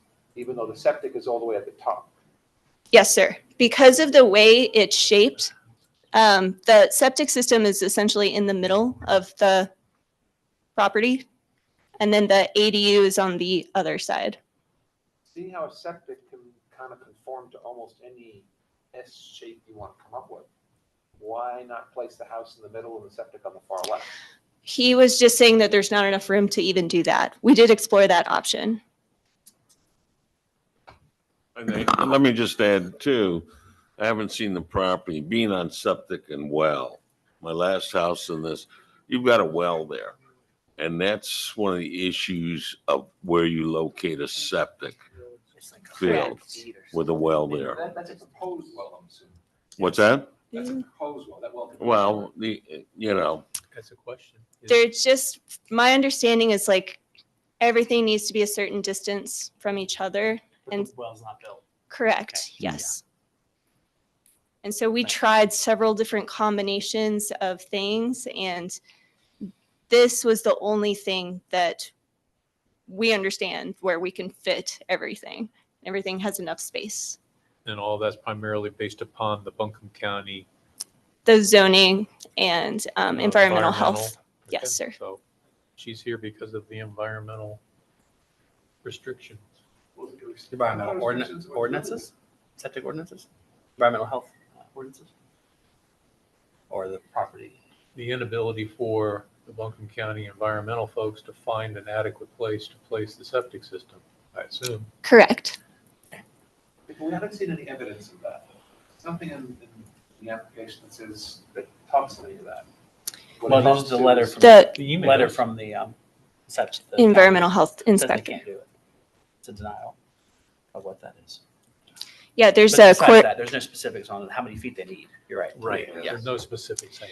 The only specific information you'll see, we had the surveyor come out, restake the house as it in this configuration. So bringing the setback down to 1 and putting the house on that line. And in the final email from Stuart, he said that he went back out, measured everything, and if the house were to stay where it is, everything does fit, and he'd be able to write a permit. And that's the last email correspondence that I've shared with you guys. Did he say, according to what, how everything's laid out here? Yes. Excluding the setback of 19 feet to 1 foot? Yes. But he didn't say, we only need 10 more feet. It could be a 10-foot setback. No, he just said, He I said, came out and if you did measured, this- everything is fit. If you use this exact, like where everything is, everything should fit. Yes, sir. I'm trying to find that email that you're talking Yes, about. It's on there. What, Continue down, If you is it look on the at bottom? Is it on the top of the email string? Is Let it- me find it for you. It's listed right after site plan. No, he's already had it. Says email correspondence with Stuart Black. He doesn't know where. Where in that email string? It's the very last The last one? PDF. Oh, And it's in the PDF? yes, sir. So there should be 3 attached PDFs that contain our back and forth. The first one is dated Thursday, September 5th, and that's the one where he's saying, unfortunately, we can't fit the septic system on your lot in a usable area. Then I respond on Thursday, September 5th. Thank you for the information. If we applied for a variance that requested that the 20-foot setback be waived, or obviously not waived, we're just reducing it, would that give us enough room? And then he responds Friday, September 6th. That should leave you enough room depending on your exact house location and footprint. I'll need to come back out and reshoot. The following email after that is me reaching out to the surveyor. Hey, Matt, I'm forwarding you this email. We need to restake the house. Let's restake it as if we don't have that 20-foot setback. Again, we didn't take it all the way down. We did leave 1 foot, which is what we've requested. And then the final email from Stuart says, hi, Brooke and Jamie. I've done a lot of measuring. If the house and ADUs stay where they are now and the driveways don't encroach on the drain field, repair area, or the tanks, we should be able to write you a permit if planning and zoning approves your house site.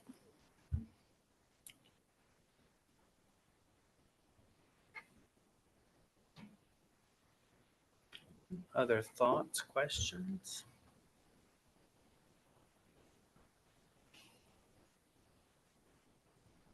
Okay. Before we get some final thoughts, let's see if there's anybody here wanting to speak as a witness on this matter. Any comments from the audience on this one? Oh, sorry. Oh, we didn't ask. I'm sorry. That's Do okay. you want to say? Yeah, make a presentation? just to echo a couple. Yeah, let's do a swear again. Yeah. Okay. You need to swear you in. You should not do election. All right, please raise your right hand and state your name. James Hendrickson. Do you swear or affirm to tell the truth and nothing but the truth? I do. Thank you. Yep. So I just wanted to echo a couple of things that Brooke was saying. It was never our intention to need a variance. You know, we tried to do a 50% reduction septic, which is a smaller footprint, and it was a higher cost, but we were just trying to stay within the, within the rules essentially.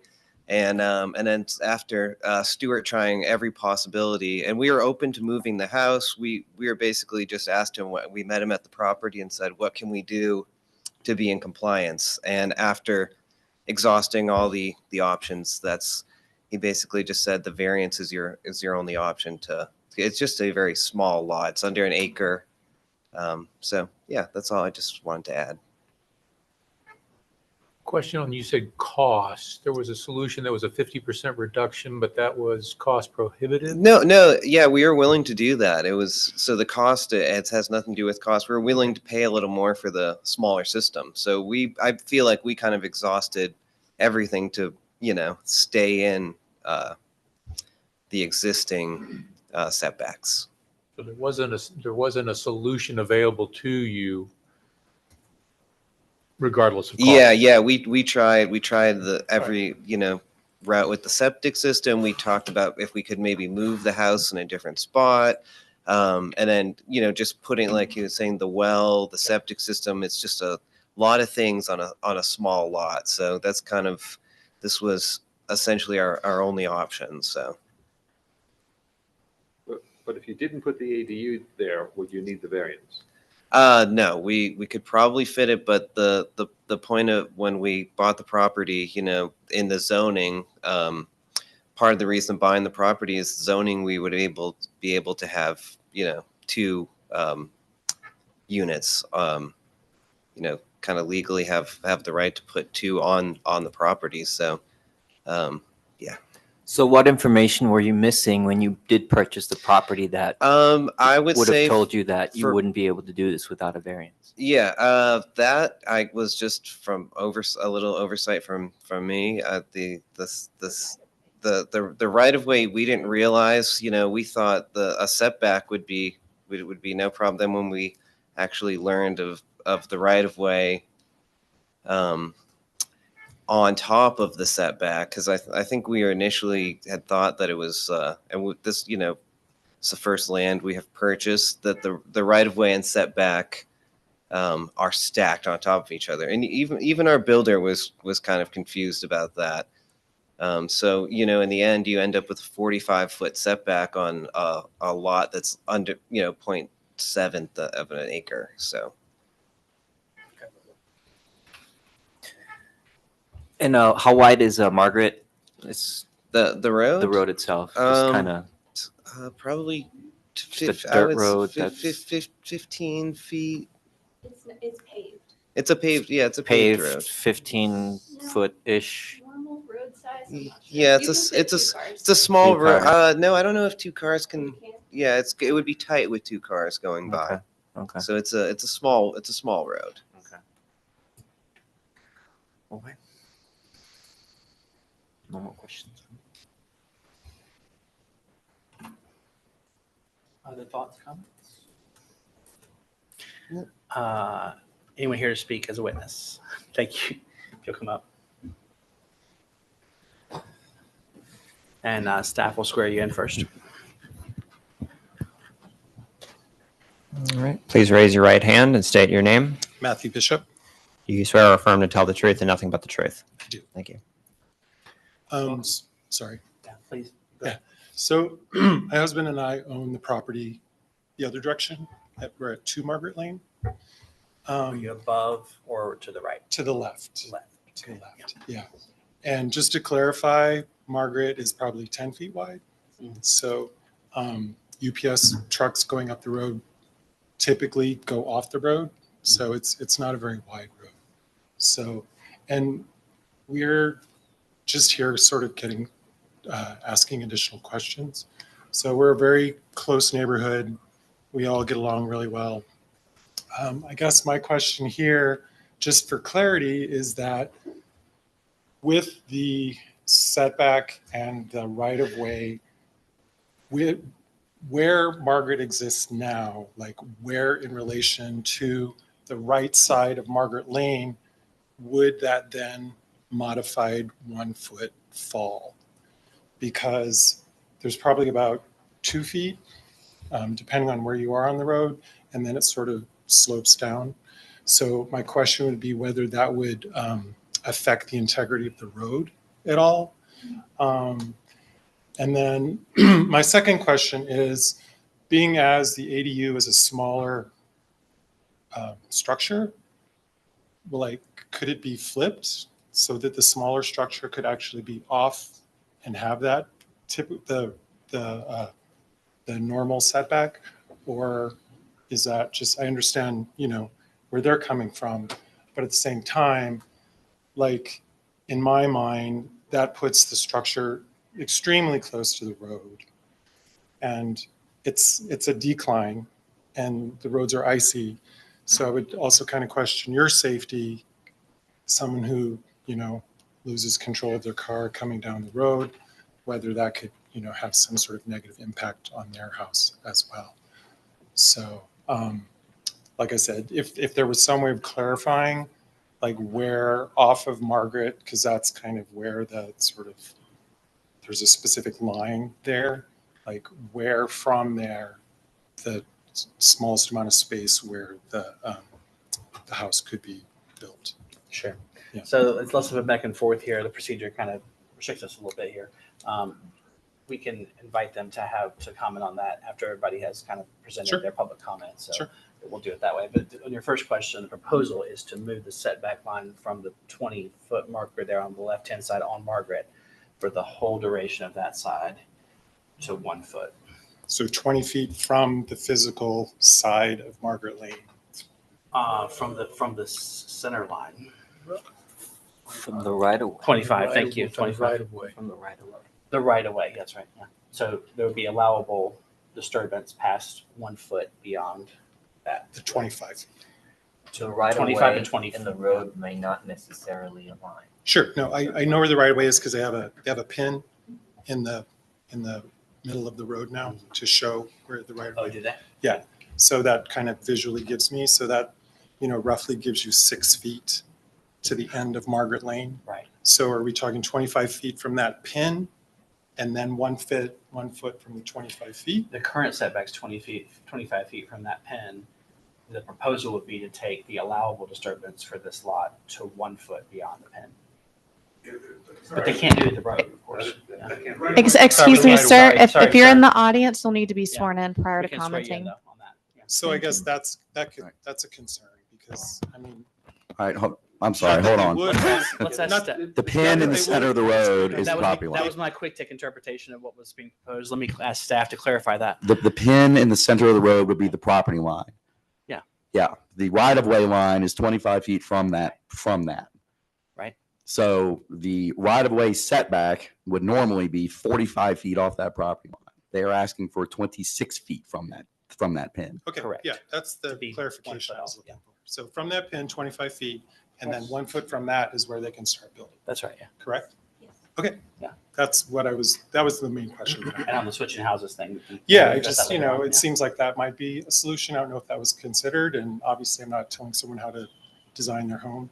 But also just that, you know, the septic would be able to handle it if there wasn't the ADU. So I guess, you know, that's also, you know, a question as well. So, Thank you so much. Yep, sure. Clarification? Yes, sir. So after all of the gyrations of getting to 26 feet from the pin, you wanted clarification. You got clarification? I do. What is do you have a concern or not? I do not. Thank Thank you. Can I just address? We can do it now, or we can have everybody talk first, and you have an opportunity to do all of it at once if you want to save that thought. I don't know. But- Just while it's fresh. Okay. And we are applying for just the 1 foot because that's what Stuart had advised us. But ideally, we kind of share the concern. We don't want to be as close to the road either. And if Stuart does allow us to, when all's said and done, we would even put it possibly 10 feet further from the road. So the reason why we're requesting the variance of 1 foot is just to give ourselves some leeway so we're not back requesting to come before the board again, if that clarifies. All right. Other witnesses? Yes, sir.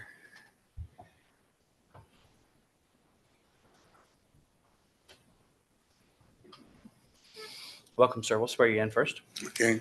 Please raise your right hand and state your name. James Campbell, Do you swear or affirm to tell the truth and nothing but the truth? I do. Thank you. In following up with Matt's questions, just a couple of more questions than anything. What are you going to use the AVU for? And I guess I asked the board these, and then I can't directly ask them. And will the AVU utilize the same septic system? And my third question is, why is this setback only from Margaret and not from Patriot? The fourth thing is, have there been any engineering studies about putting that much impervious land so close to the road? And why are there setbacks in the first place? I guess that's a question for y'all. Okay. Thank you for that. Let's. Mr. Chair, can I just observe that I don't, it's outside of my experience that witnesses come and ask questions and don't make statements. Yeah, it's just people don't always know that. So this is a public comment portion. So you'll come with your comments and concerns, anything else you want to, but it's not a Q&A. So, but we can answer if we'd like to. The applicants can answer if they'd like to, that kind of thing. But it's your opportunity for public comment on it. So anything else you'd like to say? If those answers to those questions would cause you concern that you want to relay to the board, now's the time.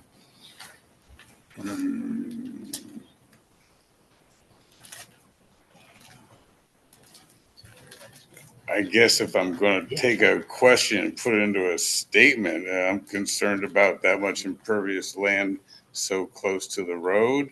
I guess that's a statement. But I have more questions, so thank you. Sounds good. Thank you. Anybody else here to speak as witness? Yes, sir. We'll do a swearing in briefly before we greet you. Please raise your right hand and state your name. My name's Robert Hutchinson. Do you swear or affirm to tell the truth and nothing but the truth? I do. Thank you. I just want to emphasize the comment that Matthew made. I'm 2 lots down from them. He said that something to the effect of there's an incline there. It's a very steep road and it's curved. And I'm concerned about the home being within 1 foot of the setback. That's my only concern. I just wanted to be sure that part of it is understood when you're considering this. Also, I would like to say I've really come to school here. I didn't understand what a rigorous process the variances have to go through, and I'm very happy about that. Thank you. Okay, thank you. I'd just like to make a note that in the land use map, Margaret Road is at a greater than 25% slope. Okay. Is it okay if I address a couple? Yes, please. Yeah, Okay. now's the time. The first thing is I do just want to keep emphasizing it's not going to be 1 foot off the road.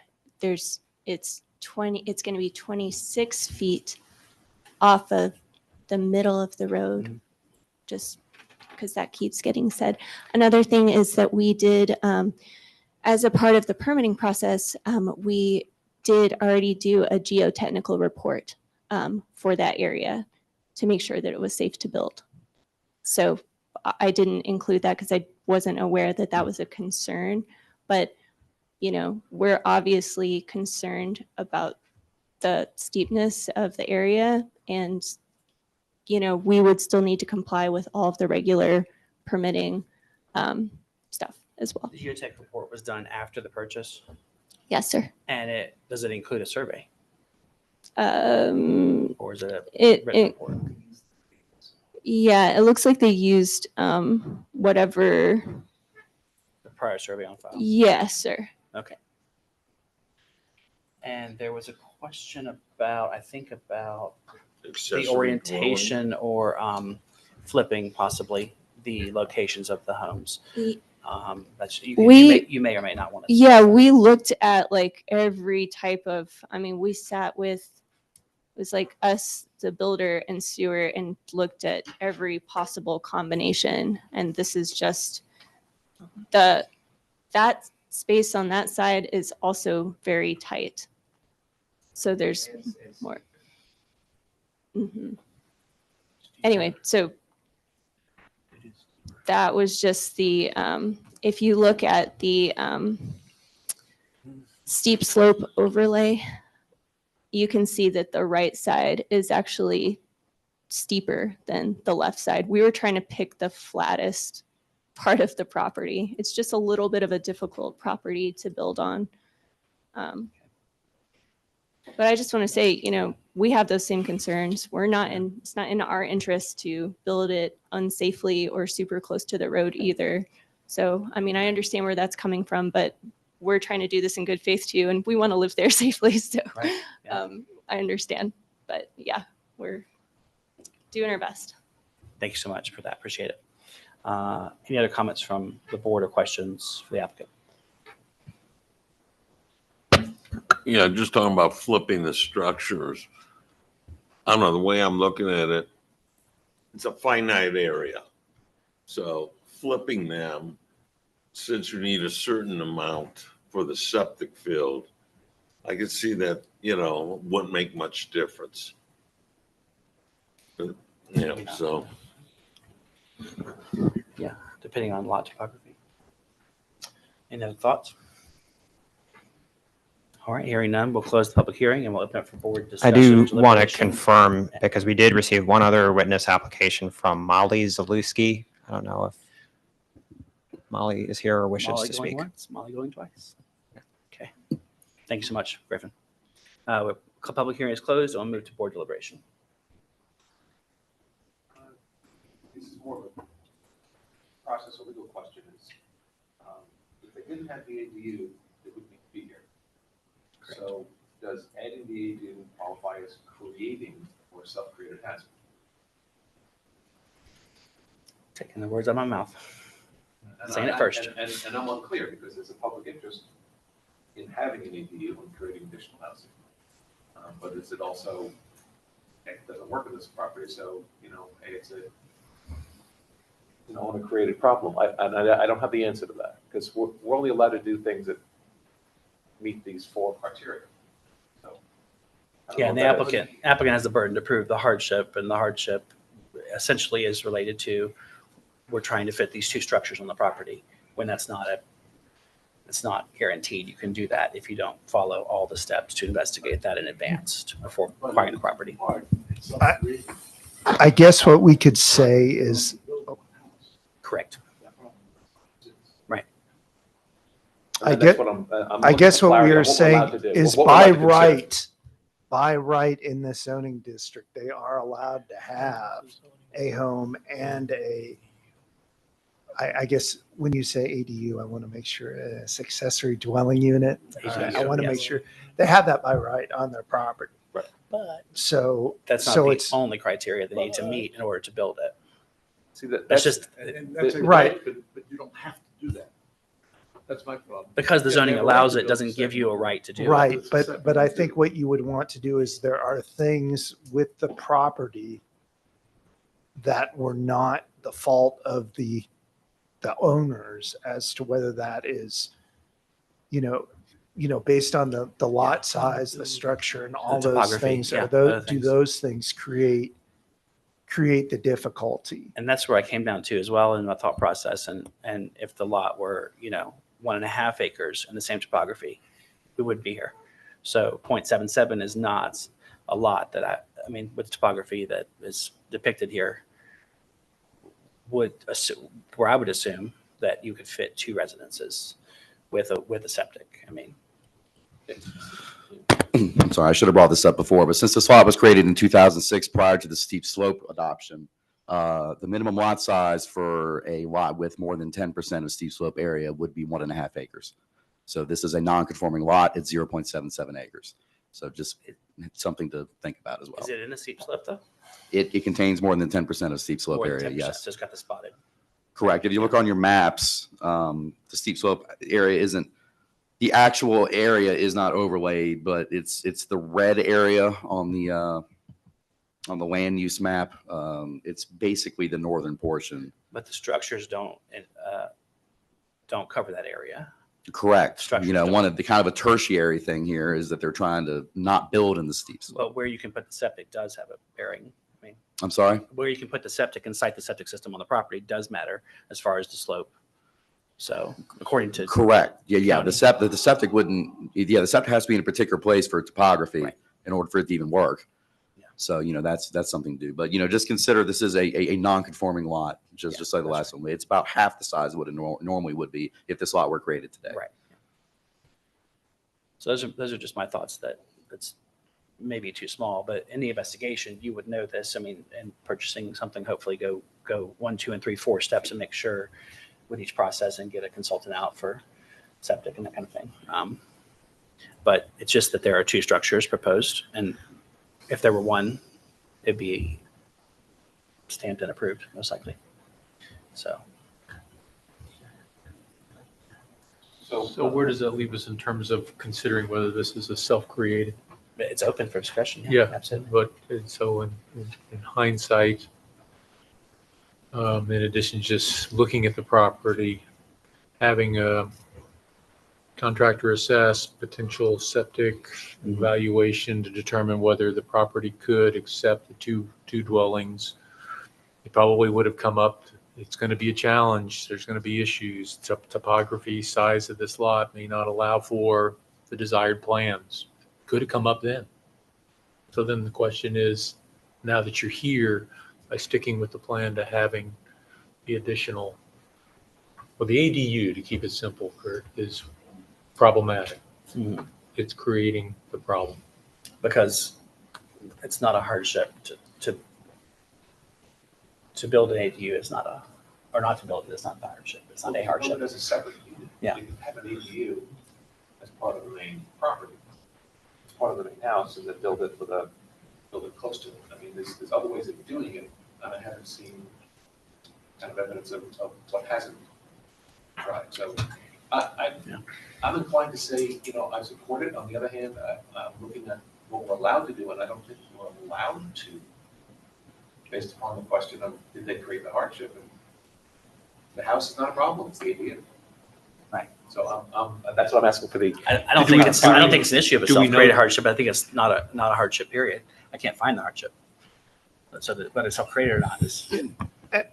I mean, qualifies as I don't hardship. think that they're asking you to do anything that they wouldn't legally be done. I think, you know, there's a point of, you know, what if they had a structure already on this property and now they're coming to you asking that they want to build an accessory structure? Probably say no.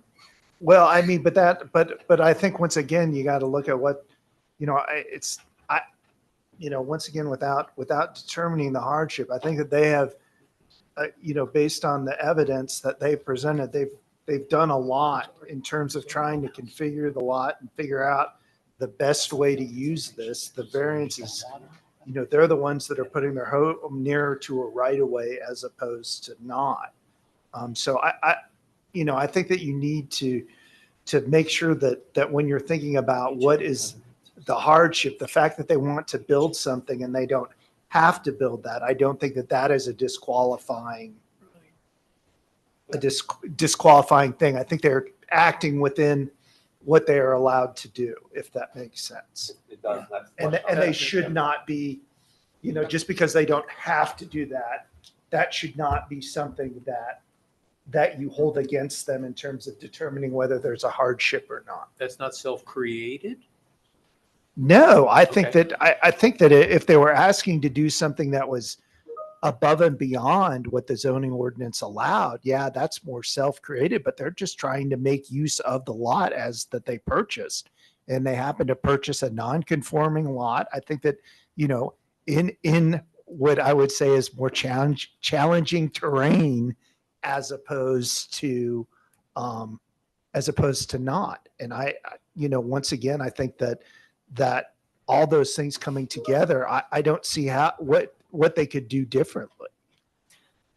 If they would have done, They could have done a survey or had a septic professional out during the purchase of the lot to make sure it proper could due accommodate diligence those before things. purchasing the property.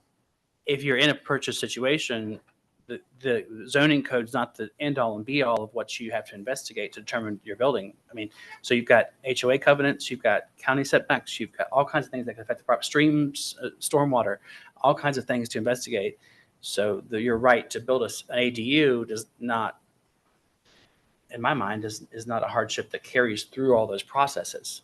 So that's just me. I mean, I don't know if I'm. No, that's fine. I'm not telling you because there's not like this hard and fast definition. I just know that we've had these issues before, and this is always a difficult thing as to, you know, is it the lot and the property and the zoning that is creating the hardship versus what is the person wanting to do with the property? We constantly are having that struggle.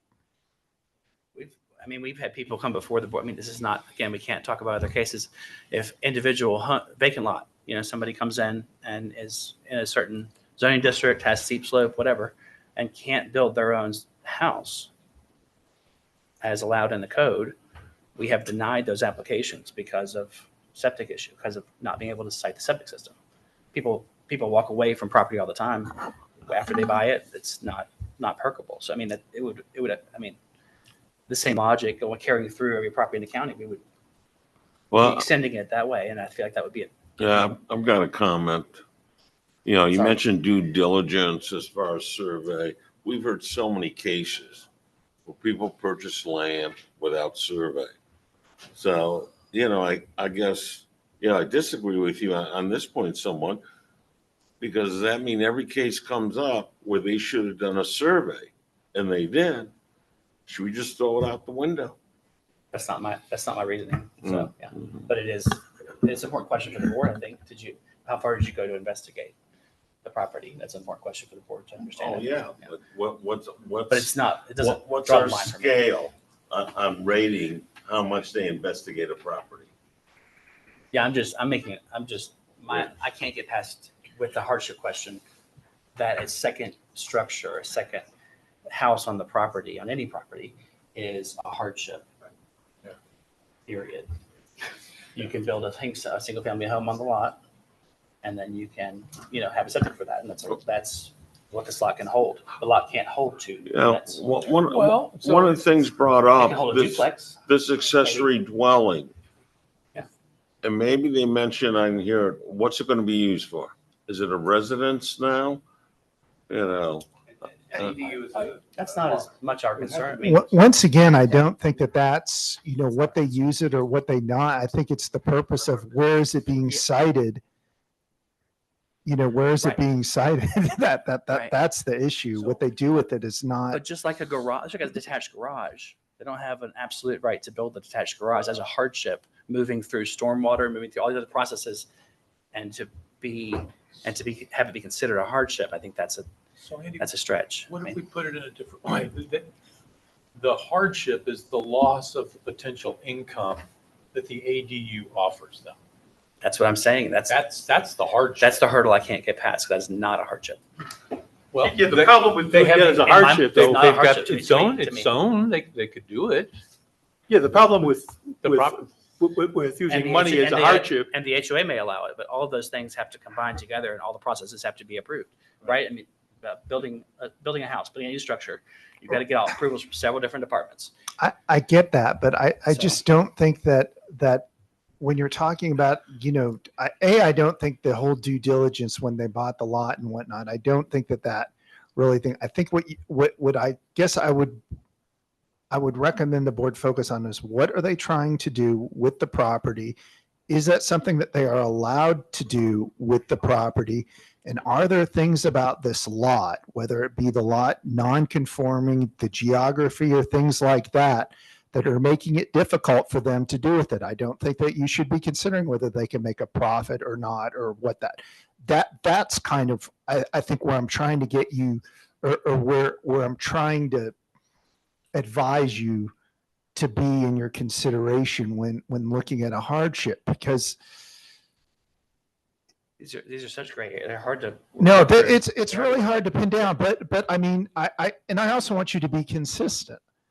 And when, you know, I want, you know, obviously we want to treat the residents of Buncombe County who are similarly situated in similar things. And when, you know, you have garages that have been torn down and you build them back and you put them back and things like that, you know, the fact that somebody else wants to put a garage on their property, I think that we want to try to work with them to get them to that point. And I just think that there's a lot about when, you know, because people have built subdivision, or, you know, there are a lot of subdivisions and a lot of lots in this county that are non-conforming, that are on steep slopes, that aren't built to the current standards and things like that. And it puts a big burden on people who purchase those lots.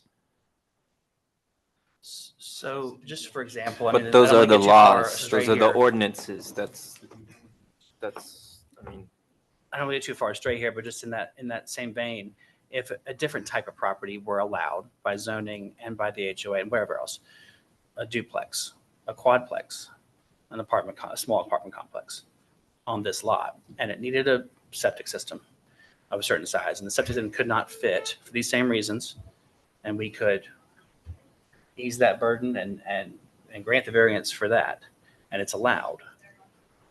And that allows that property owner to develop to a higher and better use, right? Is that also in the same vein, the same reasoning, enough or the right kind of move to grant a variance is my question. And we want to allow as much density as allowed, as permissible and feasible on the lot. But we've got professionals telling us that's not possible on this lot in the way it's been proposed. With what you just said, are you arguing in a sense that the existence of an ADU is adding to a higher and better use? I mean, I would personally argue that, but is that what you're saying? No, that's not particularly what I'm saying that if the ordinance allows for more, even more than this, do we make variances for the septic, for a larger septic system to allow those larger uses, even though it's not in line with our codes? And I tell you what, I'm hung up. That's, I mean, it's just I'm hung I don't up know. with the word allow. Just because the zoning ordinance may allow it, that doesn't mean it's practical. That doesn't mean that there aren't other influencing factors, as you pointed out. You put together the whole pie. It's not just, that's just the first piece of the pie. Does it allow? Zoning ordinance allows.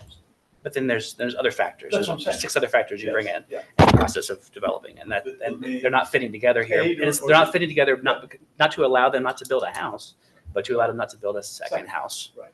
And if I feel like if I support that today, there are people who walk away from situations all the time who wouldn't even approach the board about this Yeah. because it's a no-go. Yeah. It can't fit. So that's where I am. We're not in disagreement. Yeah, no. No, it's okay if we are. It's just, Yeah, I'm thinking they can have an ADU, just build it as part of the main building. Yeah, But they want to sure. build an ADU that's separate, Right. and that's where my question Right. is at what point is it a owner-created hardship? And you brought an excellent case or excellent argument of, hey, I could build a 6-unit, but I can't. But for this 1 foot, now I got to build a 4. So is it an owner-created hardship by saying I want to build a 6 instead of a 4? And that's really a legal question. What are we allowed to consider? Because And I want to see more ADUs, right? But I don't want to outstep what we're allowed to look at. Right. Well, one of the things, that's a different permitting system there for 60. I mean, that use wouldn't be allowed on this lot. It's not allowed in R1, Pretend it is. but it's not on this lot. I don't. Yeah, this is a philosophical It's a philosophical question of what we're allowed to consider. Is the desire to have the ADU not part of their house as as an extra floor, make it or right next to it, right? They want it on the other side of the property.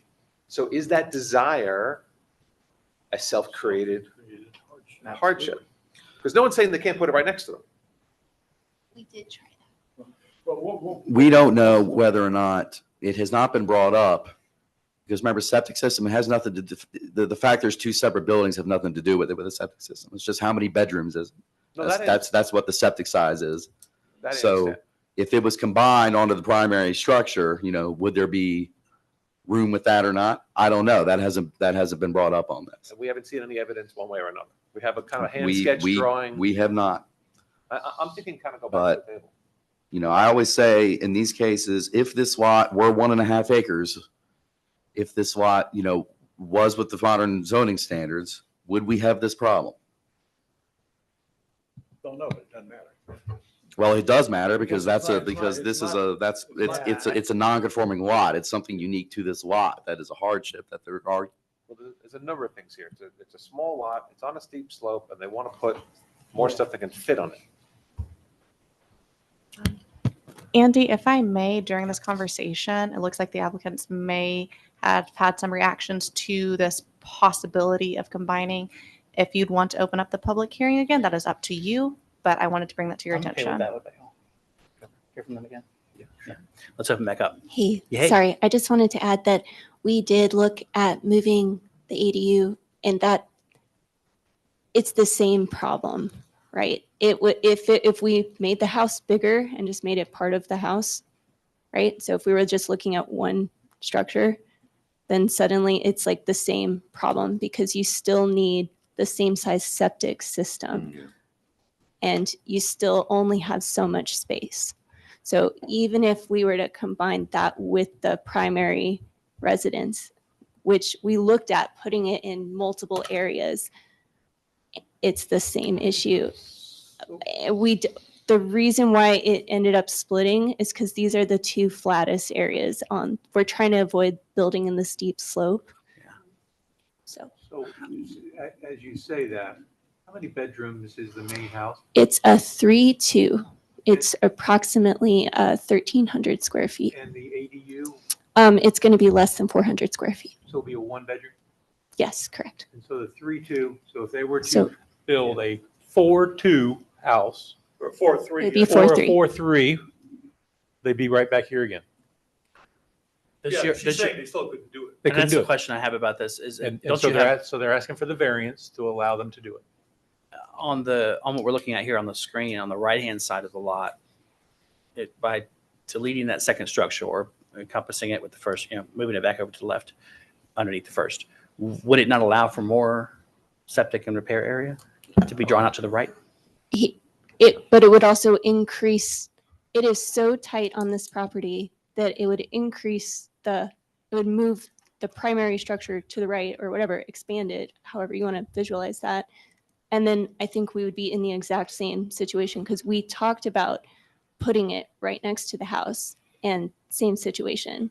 We talked about putting it, in the middle or up top or up right, whatever, the other corner. It's still, yeah, we talked about that. Like we've tried all the different combinations. And again, where it ended up just has to do with how flat the property. If you look at the steep slope overlay, we tried to pick the two flattest parts of the property. The septic area has got to be a certain number of feet from any residence, right? So the ADU, we're calling it the ADU on the right there. Yeah.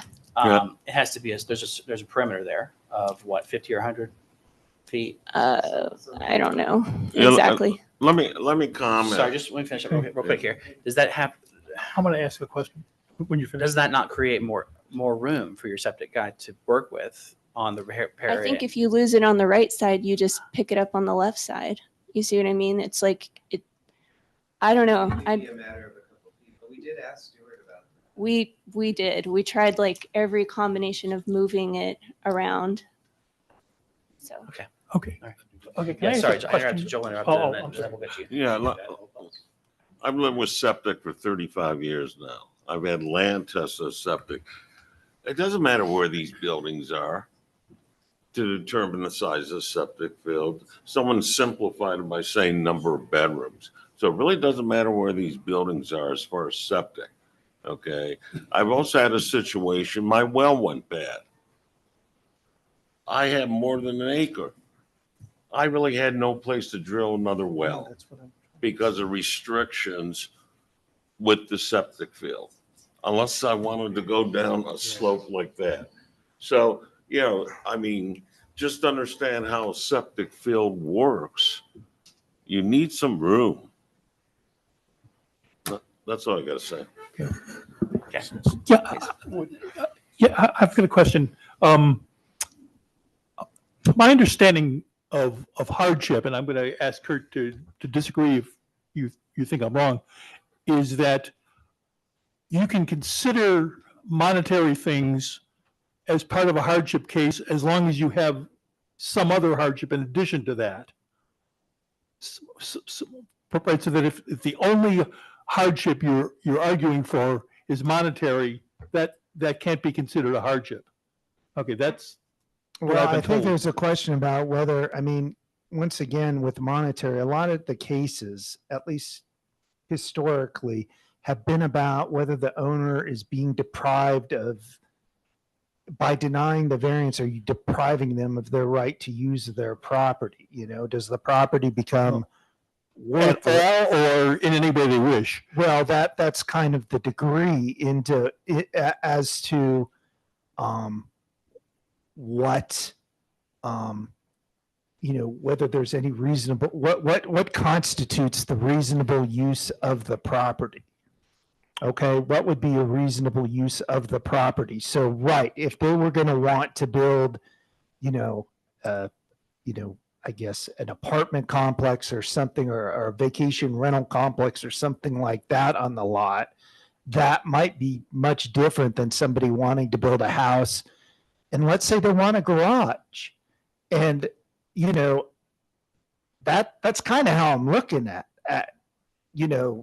this, whether it's an accessory structure or not. It's a, that unit and the placement on it. It seems to be necessary in order to have that and have a usable septic system. It seems like their options are fairly limited in what they want to do on that property. Okay. I mean, I'm not trying to argue in favor of their, I mean, that's not my thing. Is for you though, to make sure that I guess what I'm just saying is that somebody wanting to build a garage or somebody wanting to build an ADU, I don't think that you should be treating them differently. Okay, let me go back and ask the applicant. The first question says, indicate how an unnecessary hardship would result from the strict application of the ordinance. So if, in this case, if we define the strict application of the ordinance that you can't have your variance, you can't have your first house exactly where you want it, and therefore you can't have the ADU, how would you describe that as an unnecessary hardship to you? An unnecessary hardship. That rhetorical, you want to answer? No, I'd like an answer. I'd like an answer. Open the public hearing for that purpose. Oh, I'm sorry. I think it was still open. Oh, I'm sorry. I don't Is it think still you open? ever closed it. I should have closed it. No, that's my fault. Oh, no. Please, yeah. So let me make sure I understand your question. Are you asking, like, currently how we have it? Why is it an unnecessary hardship? Like, what unnecessary hardship are we facing? No, I don't think unnecessary is the word. I think what is the hardship? What is the hardship that we're facing? Versus you, I think what they're trying to distinguish is how is this, and correct me if I'm wrong, how is this different from you just wanting to build whatever you want? Yeah. Or from you having to build a certain way in order to use the property? Well, I'm saying basically, what is there about not having an ADU makes it an unnecessary hardship to you? I guess, we didn't understand that when we bought the property, we knew that there were setbacks and we knew we had a small space. We, met with the county, I can't remember who, and made sure that it was zoned to be able to, we could build 2 structures. Our plans, everything fit. We went through the building plan development process. And it was only learning that we have to do an additional 25 feet. So a total of 45 feet on this one side. And again, it's squeezing the building envelope so much so on that one side that everything, the actual buildable area of the property is much smaller than we expected. Because not only does Margaret Lane go, on that left side, but it goes up like that. So that's like a big, suddenly our already small lot got a lot smaller. So whether we build a separate ADU or we just put it, and we're not trying to build a huge house, you know what I mean? It's a 1,300 square foot, pretty modest house. What we're learning is that's pretty much the only space that we have, even though it's a bigger lot. So like I said, we tried every possible combination of moving this around. We tried like every different type of septic system that could accommodate a 4-bedroom, 3-bathroom, situation. We were willing to like pay for the more expensive septic system. We've, again, like, I don't know, we've tried every possible combination. As far as like due diligence, we did as much due diligence as we can, but there's no way we would have got the Health and Human Services to come and actually look at the land. So our builder was like, oh, you'll be able to get the septic there. But then once actually we own the property and we are applying for the permit, then Stuart comes, and it is a matter of like literally 10 feet, 10 to 12 feet, something like that. That's what he was saying. So it's really close. We just think that, again, it's the right of way, which it's shared, but there's an additional 5 feet on our side that's not shared with the property that we're sharing it with. It's just excessively, it's just making that building space so much smaller than what we expected it to be. And our builder and Stuart Black, we all have like just been working on this since March, trying to get it to all fit. And so, I understand like if this is approved, we're still going to have to go through and, be in compliance with every other element of the permitting and zoning process, and everything else, seems like it would be okay. Right. And if not, then of course we would get stopped somewhere along the way. But as far as I can tell, this is the one thing. And it just, again, it just seems like an excessive amount of space just on that one side that's kind of holding everything up. I understand everything you say, but it's not really answering my question, right? What my question is fairly simple, okay? Sure. What is the unnecessary hardship to you if you can't have an ADU? It's not about the ADU, though. It's about any building the size that we're wanting. Any 4-3 is going to require a septic system that is not going to fit on this property. So, and one thing I think, have you been advised by the septic contractor what size can fit on the property? He is saying that we can fit this if we without the variance. Yeah, and I a 3-2. Oh, or oh, I see. No. Like, what's the maximum he could build without the variance? Well, It would be a 3-2. yeah. Yeah, 3-2. And I Okay, guess so we what is the didn't- unnecessary, excuse me, what is the unnecessary hardship if all you can have is a 3-2? we weren't aware that No. What is the unnecessary hardship to you Well, in the future if all you can have is a 3-2? Forget anything anybody's ever told you about anything. Yeah. Okay, what is the unnecessary hardship if all you can have on the property is a 3-2? Then it's just not going to be large enough for, we're eventually planning to have a family. It's just not going to be an adequate space for us to use. And there is eventually, we're not planning to build the ADU right away, but there will eventually be a financial hardship, like you guys were mentioning. Eventually, we want to be able to rent out that property. So I just think, number one, their personal circumstances, their personal finances and things like that, that's not really what we should be looking for. I think the question is are there things with this property that is making it difficult to develop? And I think what I would recommend that you rely on is what does the ordinance allow them to do on the property? Okay. With a variance or without a variance? Well, I would think without a variance, what they do without a variance? Well, they can have a 3-2. But I think that they technically would be allowed to build an ADU, but for the conditions on the property. For the size of the That's why lot, I'm saying it's so confusing, 0.77, because- non-conforming, like. if you're Well, able to- got a comment. No, Yeah. I'm sorry, can we finish up with, go ahead, please. Yeah. That's why I'm so confused with what I'm hearing from staff. And I say it in the most respectful way, because I'm trying to get my head around this. If they're able to build without a variance, a 3-2, but they want to build a 4-2. 4-3, whatever, an extra bathroom, right? At what point do I need to say, what point do I say, well, 2 bathrooms enough? 3 bathrooms enough, but for the variance, because then everyone wants a variance to do whatever they think they could want to do. So I'm looking for a I right get line. that. I guess what I'm trying to do is how come, and I'm not trying to use other examples, but a previous variance where a person wanted to put a garage on their property, that was a non-conforming lot, that was somehow good and not controversial, and where somebody wants to put an ADU on their property is all of a sudden. It wasn't next to a road is one issue that I'm having. I don't know the facts of what you're talking about, but as an attorney, I assume that's what you are, right? Huh? You're an Yes. attorney? I hope so. Yeah, last time I checked. Well, no, I'm saying, but as an attorney, you are aware that cases change fact by fact by fact.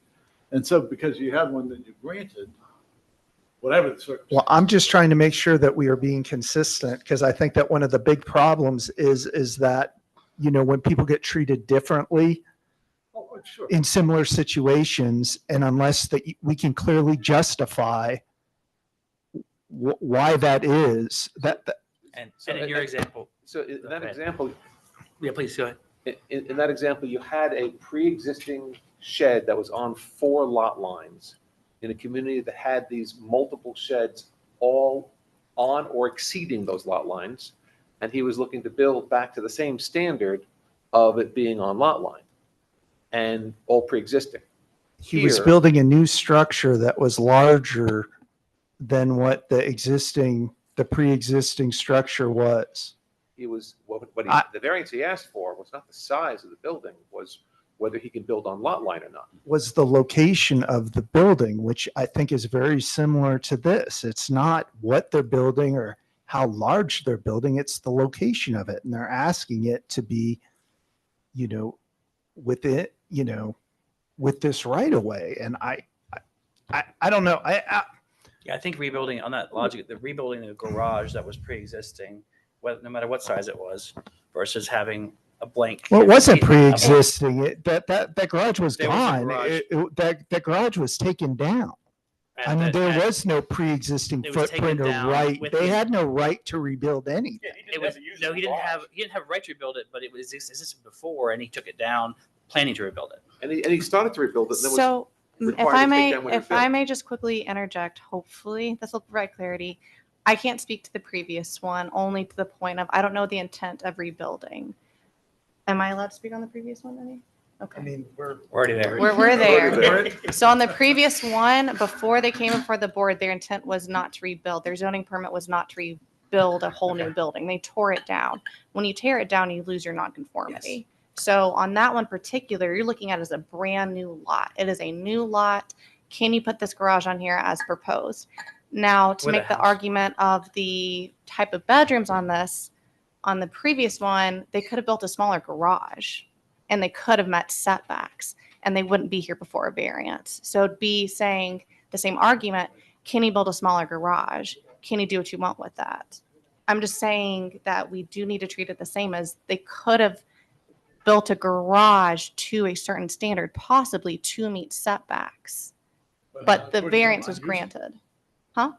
according to him, unusable for the vehicle we wanted to put in. Well, yeah, but it could have been usable in other circumstances. Yeah, I mean, just Correct. because he wants to park a big vehicle on his Park an RV property. in it, yeah, sure. No, And just it like was with because this of the one, water line. and just like The with this garage one, entrance would have been to the left.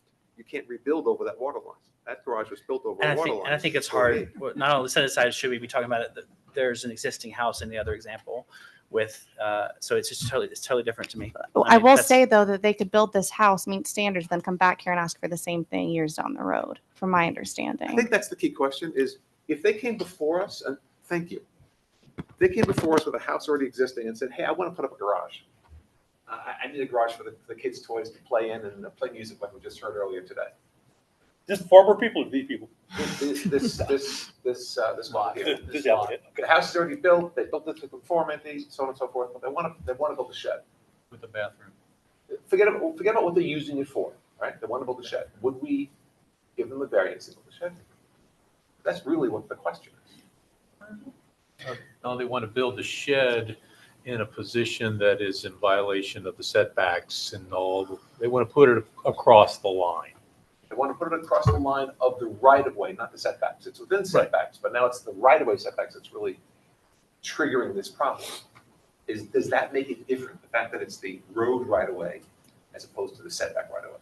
I don't You think got more so. I don't think experience there's than a, I'm there's a asking. difference. I mean, Yeah, I think I- you've got to build what you can on the property within the parameters that you have, and that's what's called for here.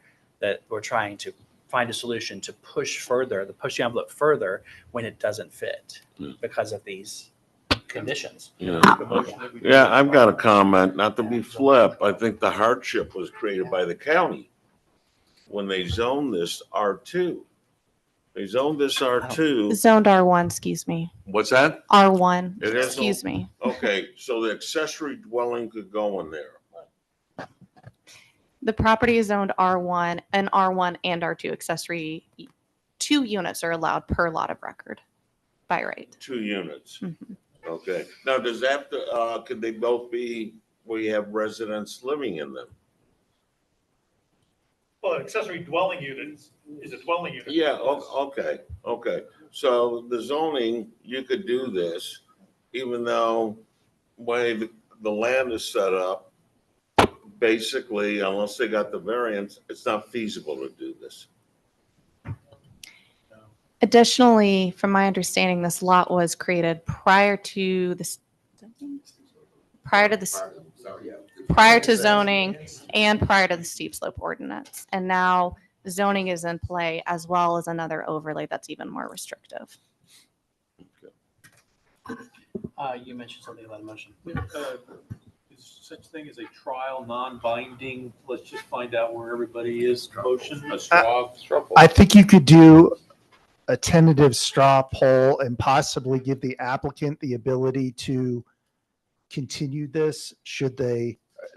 So what I don't want to do is see them, because if it gets outright denied, then they're going to have to wait. And I have a follow-up question. In the past, have we had Buncombe County environmental experts testify before the Board of Adjustment? No, A lot but of it's things- not, but it's possible to do. I don't think that if that's something you want to hear about. I know that dialogue is all I needed the applicants to hear. I just want to say that we did ask if Stuart would come speak with us because he knows this more than we do. And he said he could not do that because it's his job, but Well, he never asked, and and it's quite possible that the board can issue a subpoena. We can invite him nicely. We can invite him nicely. We have the power to invite him nicely. So if He the said board he feels would. so, if the board so feels that they would like to hear He's from down the him, hall. they're, Okay. they're away. he said he would like to help us. One thing that's been bothering me, I've been quiet on, we don't have the right evidence. Yeah. And I'm an attorney too, so. Well, what evidence don't we just have? don't have the right evidence. And That's- I think some kind of, like is being suggested here, to reopen the thing essentially and give them time to maybe subpoena some, get somebody in here. that Yeah, can- we can get Mr. Black in here Yeah. if you also would like to hear from it. I guess my big thing is that we try to go out of our way so the applicant does not get something outright denied, or at least Yeah. if they want to Had the opportunity. modify or do something or. Leave all the possibly avenues just- open. This seems like we've kind of we've gone into another Well, Yes, can I make the observation, I'm not sure if this is open or not, but although I think you've done a good presentation, sometimes attorneys make better presentations. I'll just throw that idea out. Yeah, well, Okay, so we're broke. So while we're straw polling or just discussing here, I can't, I'm a no currently just because I can't get past, the ability to have a second unit on the property as a hardship. I think you can build a house on this lot. We've been told, advised that, but the size of it, the scale of it is always subject to the size and the parameters on the property, topography, all of that. And so that's where I am. I can't get past that. So I'm currently a no. We need 6 out of 7 on this. You have to To have approve, is that right? supermajority. So I guess the next question is, This is there a vote or a anybody straw else? poll? No, this is a straw poll. I'm just telling you where I am. That is tentatively, that would tentatively vote against the variance. Yeah, I'm tentatively no. So, I'm tentatively yes. Yes. right, and- but. We already have 2 no's. Yeah, but If you there's have 2 no's, if then you there- don't If pass, there's so, 2 no's, the variance would You need fail. 6 of 7 to succeed. Yeah, in the vote. so I would suggest that possibly we continue this Mhm. until the January meeting. This is if the applicant wants to. of course. Yeah, that would be And up if- to you. and We if would continue, appreciate You could that. have that option to come back with other evidence or other people, or you could come back with a different thing. And then You could I can withdraw, talk to whatever. That Mr. would be really helpful. I can talk to Mr. Black and his supervisor to see if it's possible to get them there. Because if you did ask him, I'm not sure why he responded that way, but we will get to the Did bottom you of say it. Yeah. want to, or did you say will you? Yes, that would be No. awesome. Yeah, and let me just say, one of the colleagues down there said, sometimes it's good to have a land attorney. And To if you were help here explain. sitting during the case about the garage, Yeah. I was on the board during the original hearing. Yeah. And sometimes it can make a difference. Okay. Thank you. All right. So we'll take that as a request to Take it to work. table the case Okay. and continue it to the January meeting that we can then decide. You can be in touch with staff. on That the sounds next steps. great. Yeah, thank you very much. Okay, let's do that. We'll take that in form of a motion. So moved? Second. I'll take a so moved. Okay. There's so moved. Is there a second to that? Second. Second. All right. All those in favor, please say aye. Aye. Any opposed, nay? Okay, that passes. Thank you all so much. Thank you too. Appreciate it. Any other matters from staff today? Any other matters from board members today? No. Motion to adjourn? Hearing none, we got a motion to adjourn. Is there a second? Second. Hearing motion and second. All those in favor, please say aye.